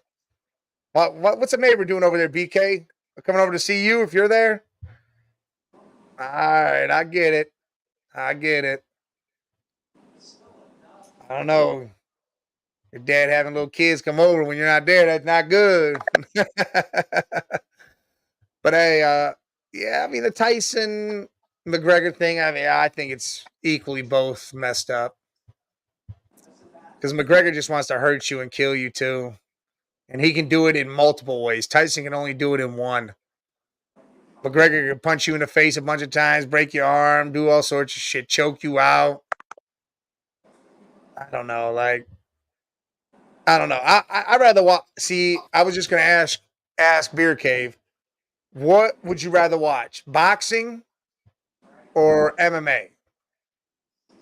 Like what makes you entertain more? And I got to be honest, mine's boxing. I love boxing. I love the technical way you have to fight. Like, you got to counter, you got to parry, you got to be able to do all sorts of stuff. You can't just go in there swinging, jump on somebody's back, kicking people in the legs. Like boxing, you have to time things out, counter punch, stuff like that. BK, no chicken tenders on the porch this time. He just leaves chicken tenders on your porch? I was in the bathroom the other day, maybe Wednesday or Thursday, and I'm like, BK, who's at the door? Because the ring went off. He's like, nobody. And I go, somebody's at the door. It's the little kid from next door. I don't know what the hell him and BK talked about forever. So then, he eventually leaves, and I open the door, and there's just chicken tenders all over the chair on my porch. What? So what was he there now for? I was like, okay, you need to go home, bro. Like, I don't know what it is about my house that you keep coming over here, but what's going on, Beer Cave? Like, maybe they need to watch it. I don't know. It's funny. That's why I knew. See, BK knew exactly what I was talking about. Yeah. All right, I was just asking. I asked them, what would you rather watch, boxing or UFC? See, it depends on who's fighting. That's a hard question. Say the best of both. I'd probably pick boxing. Yeah, I figured BK was going to pick UFC, and yeah, because that's what BK. That's a newer era. They grew up on more. Yeah, it's a newer era. Yeah, like our era was what? It was boxing. Boxing. That's what you watched. Yeah, I don't know. Boxing. I like boxing. I love boxing. That's why I like tonight. I'm gonna watch the boxing matches in Canelo. I'm not gonna watch UFC. Like, right. I love how you got to be technical. There's no kicking, there's no choking, there's no submitting. Like, you got to counter punch. You got to know where you're gonna hit. You got to know what's going on. Defend yourself. I love boxing. I 100% love boxing. I enjoy the hell out of UFC. Like, a big fight, yes. Like a John Jones, Stipe, John Jones, Alex Pereira. Dude, I would love to watch that. I would love. Go back to GSP and Spider. Yes, dude, that was the shit. Chuck Liddell, Tito Ortiz, Randy Couture. Even Forrest Griffin at the beginning, Ace Franklin, all of them. Yes. See, again, so if you put boxing on and you put, GSP and Spider, I'm watching GSP and Spider. But if you put those two and you put, Canelo and who's the Floyd? Who? Floyd? The other who's the Mexican fighter? Little guy with the mustache. Can't think of his name. Boxer. Oh, Manny? Like something like that. I'm not saying they would fight each other. Whatever, yeah, all right. Like, pick the boxing match. If you put that's what I'm saying. It was the best of both. Like, it would be whatever it is now. Everybody's high praised about now. Sean O'Malley versus whoever, and then you have over there, Bud. Yeah. Bud versus Earl Spence. Like, I would also have my remote in my hand with my thumb over the previous button, so I can switch back and forth. You know what I mean? But you're going to get 3 rounds in pretty much boxing before they get 1 round done in UFC. Correct. But the UFC fight's going to end, and you're still going to be watching, another 5, 6, 7 rounds of boxing, which I love that. Not that boxing can't end quick too. I'm not saying it can't, but I like that. I like that it draws out. Who's got the fucking stamina? Who's there still in the 6th, 7th, 8th round? Who's still standing there looking not super completely winded? Boxing's that's a different animal, man, than UFC. You've seen UFC fighters try to box. It's different. It's a different animal. It's totally different. And the thing is like, boxing's getting real big again. Like, over the next so many months, it's going to be huge. How great! A lot of fights that are coming out. Because it went dead for how long, Mike? Yeah, because they weren't letting people fight each other. The big names fight each other. They were fighting all trash. Now, big names are fighting each other. Like, literally, the 18th, Tyson Fury and Usyk are fighting for the belt. That's huge. Yeah. That whole card's going to be good. June 1st. I want to say there's another one before that, and I'm forgetting it. But June 1st, it's the 2 promoters, and they're putting 5 fighters against each other. Deontay Wilder's involved. There's 2 other people that are big involved. That's going to be huge. There is. I'm almost positive that you're right. There was another one. Like the 22nd, there's one, and I can't think of what it wasn't as huge as that, but it was still one that I would like to watch. Yeah. And then there's, couple in the summer. I know August 1st, Terrence Crawford fights. Whoever the hell he's fighting. How about Tyson Paul? June. Tyson Paul. I'm pretty sure Lomachenko's fighting this summer. Maybe he's the one that's fighting the other weekend in May. It is. It's Lomachenko versus somebody. Yes, that's. I can't think of who the hell it is. It's Loma versus somebody. It's not huge. It's not a huge match. That's what I was saying. No, it's somewhere where he needs to do this because he's got to get back to right. Even though, I don't know. He should never have lost his belts because he beat everybody, and they said Haney beat him, and Haney never beat him. He got cocky though a little bit. That's what I think. I think his head got a little too big. I think he stepped into the ring. Last year, Haney did not beat him. That was a Loma fight. Loma won that fight. But he should have actually just clearly won it and not left it to that. Well, yeah, I mean, that's how it should be. Just like everybody's saying, oh, well, Garcia used PEDs, he came out in the piss. There's a lot of crazy shit with that. I don't believe any of that. Not one bit do I believe that. I don't either. Because the guy that did the testing was friends with Haney, and he used to cheat all the damn time with other boxers that he trained. And I don't think so. I think there's something else coming out with that. What BK say? Now, how about would you rather fight Prime Muhammad Ali or shit? I don't want to fight nobody. Prime nobody. But I'm fighting Ali. Did you freeze? Beer cave's frozen. BK, I'm fighting Prime Muhammad. That's what I'm doing. I'm doing that. Yeah, you froze. Power just went out. Oh, the power went out. Yeah, the whole house went black. Damn. All right, well, you're right here on the phone. Be on the phone. We'll be on the show. Yeah, I'm good. All right, hold up. It just kicked back on, so let me my router's got to reboot, so I'll stay on the phone so I can get rebooted and log back in. All right, well, BK asked another one. He said, Prime Muhammad or Prime Tyson? Which one would I rather fight? Yeah. Muhammad? That's what we both said. Yeah. I'm not stepping in the ring with no Prime Mike. Dude. Now, hell no. No 18-year-old Mike. That dude is killing everybody. See, back then, he was trying to kill people. Oh, yes, he was. Listen, I don't know how legit this Paul fight is. Like, for real legit. I think it's not. Obviously, it's a real fight, but back then, Tyson wanted nothing more than to rip your fucking head off, and that's it, dude. That's what he wanted. Yeah. Well, reset. You'd fight Prime Mike Red Jet over Prime Ali? Mike gonna kill you at 18. Yes, he will. No doubt. No freaking doubt.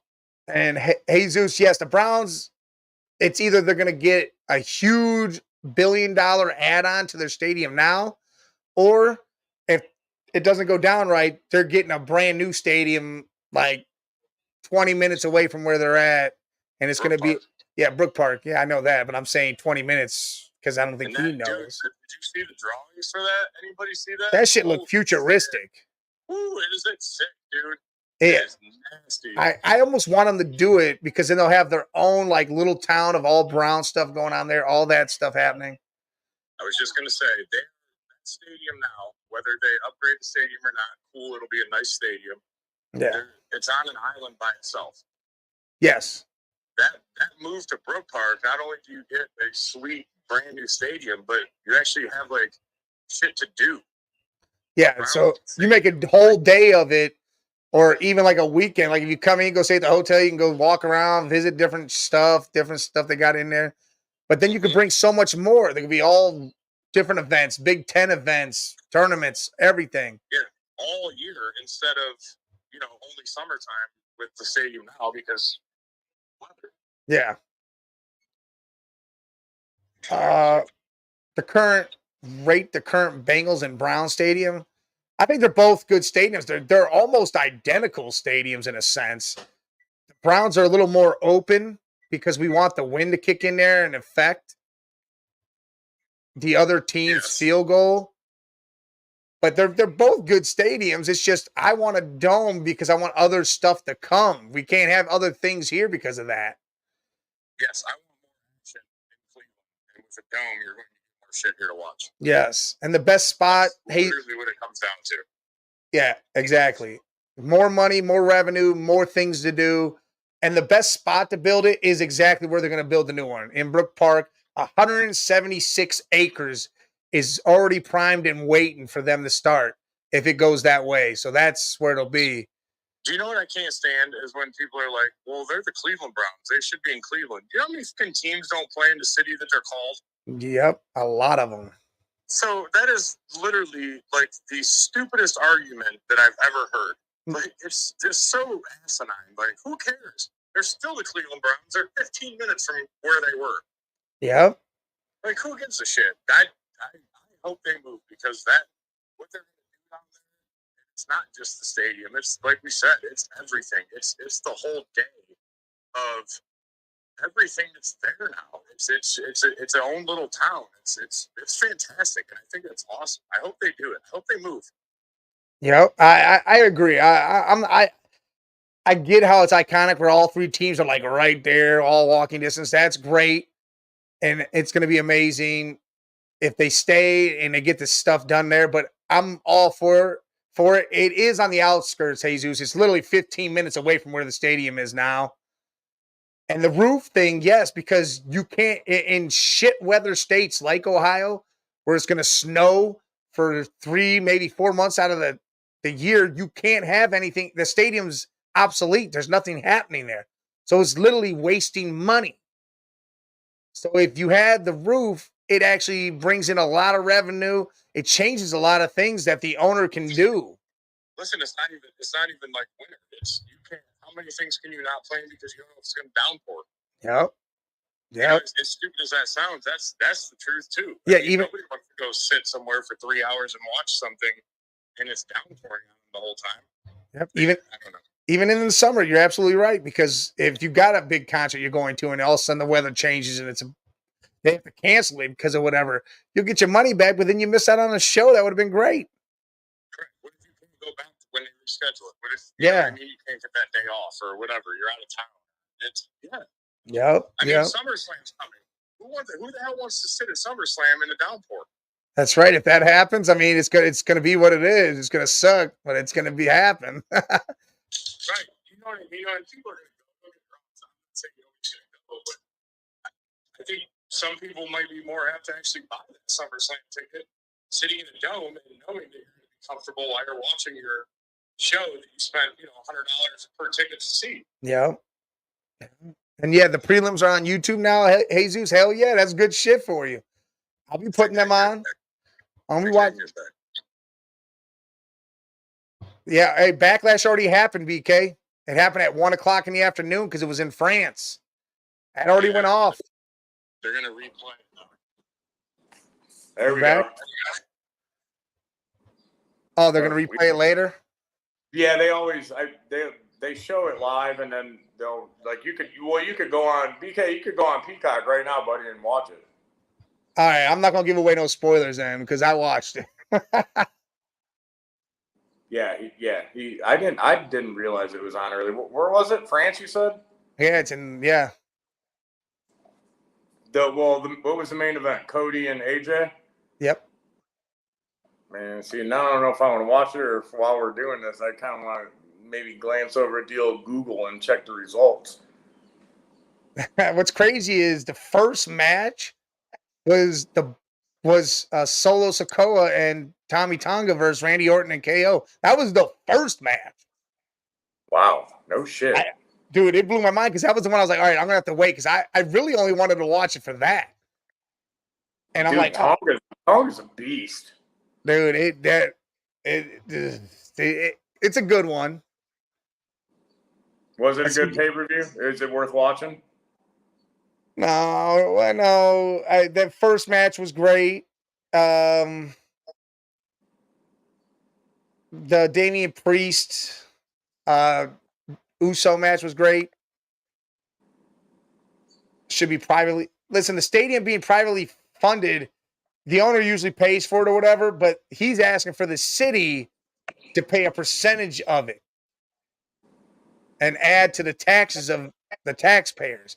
And that's where the problem lied. This happened before. They tried it in Kansas City, and the people said no to it. Listen, hey, BK keeps saying he's got a new figure. BK, who'd you get? Is he talking about wrestling? Yeah. Like actually wrestling guys? Yeah, dude. He still sits in his imagination. He plays their intro music. Like he's bringing them in. I love it.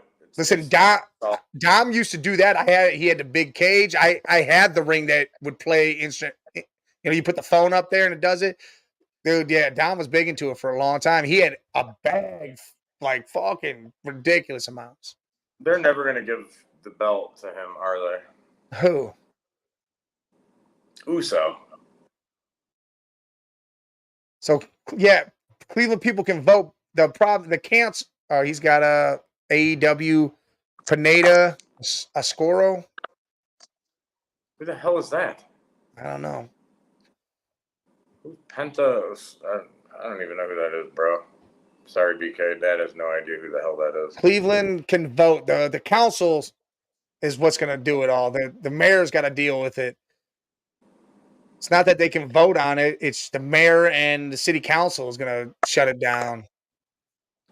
I don't know how that's going to go. I don't know. I have no idea how that whole thing's going to go. And again, I'm okay if they leave it where it is and put a roof on it. That's fine too.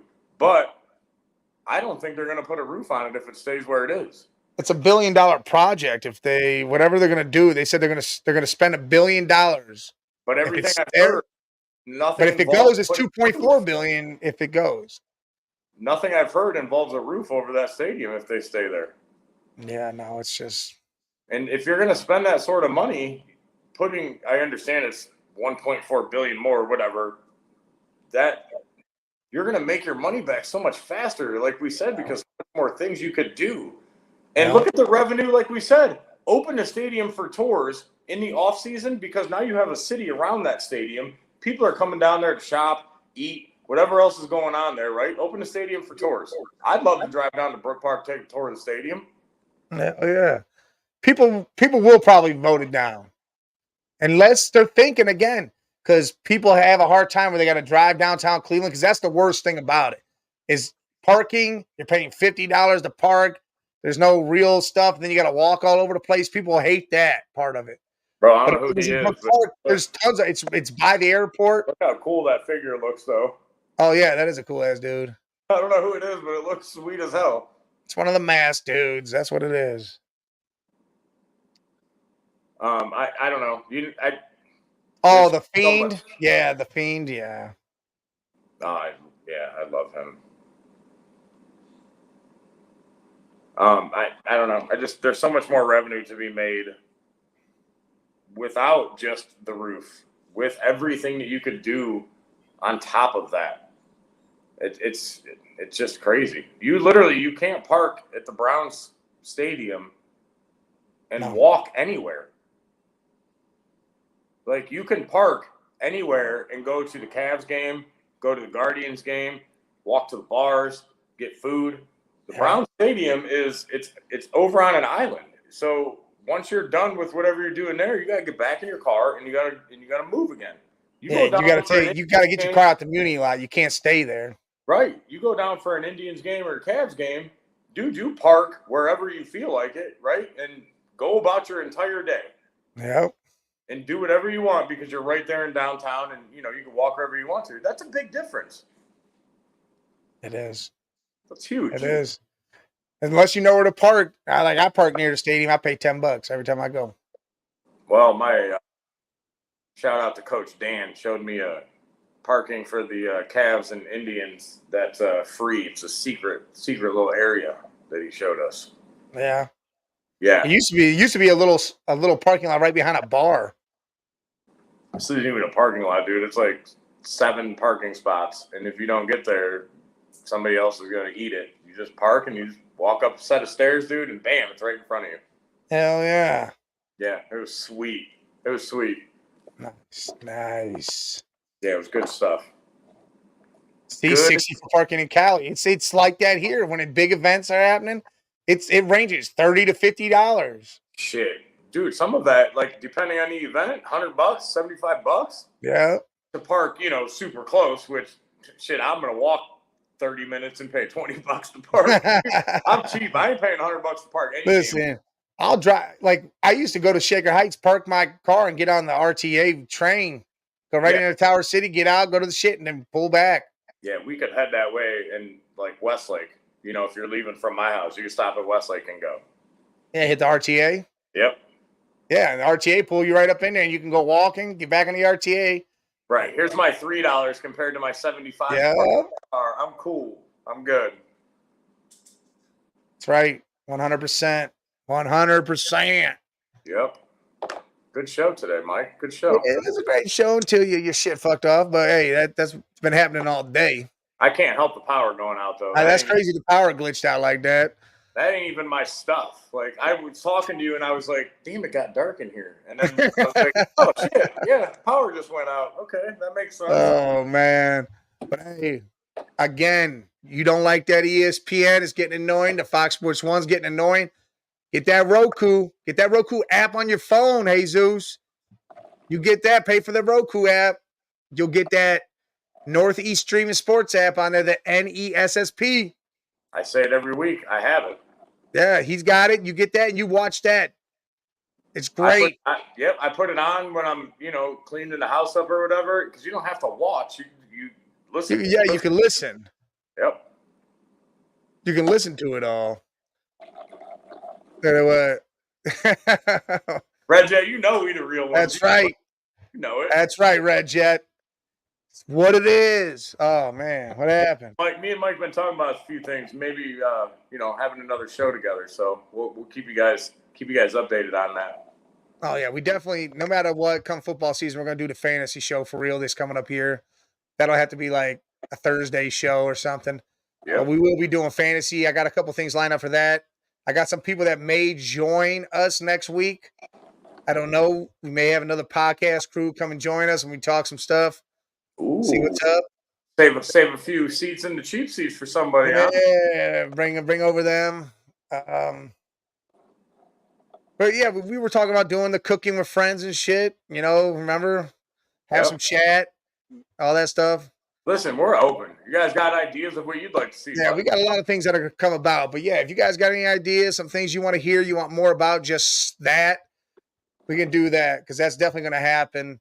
Again, Sports Madness may move from Sunday nights. I don't know yet because we're not really feeling that spot. So that may change. Who knows? There's a lot of things may be happening. Cheap seats ain't going nowhere, y'all. Cheap seats will be right here. Even during college football, you'll be right here. Yep, we're here to stay. Right here. We'll be watching college football. So if you want to watch with us, we'll be watching. We'll let you guys pick the game. We'll put it on. We'll watch it while we talk about other stuff. We'll go crazy about what's happening in front of us, too, at the same time. Listen, I love that. Hey, if we're ever on live and you all want to watch, you got to talk about a game that's on, name the game. I'll turn it on. We'll talk about it while it's going. We'll put that game on. We both got the capability of doing that. Yep, definitely. Listen, we're here for y'all. Whatever if y'all want to talk about something we ain't talking about, you want to bring something up that we ain't brought up. Well, I'm pretty sure Jesus does that all the time, and I love that about you, Jesus. Totally enjoy that. Listen, enjoy I love it. You guys interacting that's what makes the show. We appreciate it makes it fun as hell. Yep. But as another amazing show comes to a close, remember tomorrow at noon, you got the old man and the kid. It might just be the Young Bucks running the show. I don't know yet. Then you got Sports Madness later on, 6:30 to 8. Next Sunday, you got the kids and the old men. Yeah, next Sunday is the old men and the kids. Wednesday, I think Relax Wednesday may be around. I don't know for sure, but I know I got the AFC North show. There'll be a show Thursday, too, that you guys can catch. It'll be on here on our YouTube. If you're not subscribed, subscribe. I'll be with Sonya, Prim and Proper. All things sports from a lady's perspective. She's great, big Carolina fan. So we'll be talking. And I don't know. There might be some other things. I'm always on. There's different things happening all the time. So we'll see. How about those 12U Cardinals? Yeah. Hey, I heard they're doing steroids and cheating, Chris. Steroids and cheating. Hey, Chris, he thinks we over here swollen up the boys. They got them boys getting big, hitting home runs 400 feet. I don't know about that. That's cheating. Don't worry. I'll be on the other side of the stands yelling at you guys. Bunch of cheaters. Hey, Chris, you meet Big Mike soon. He'll be up here pretty soon. I'm going to have my sign. PEDs aren't for kids. So you better not beat them up too bad. PEDs ain't for kids. Coach Dave. All right, y'all. Hey, we got to salute this one up because we got to get the hell out of here. Hey, love y'all. Again, always love and much appreciation.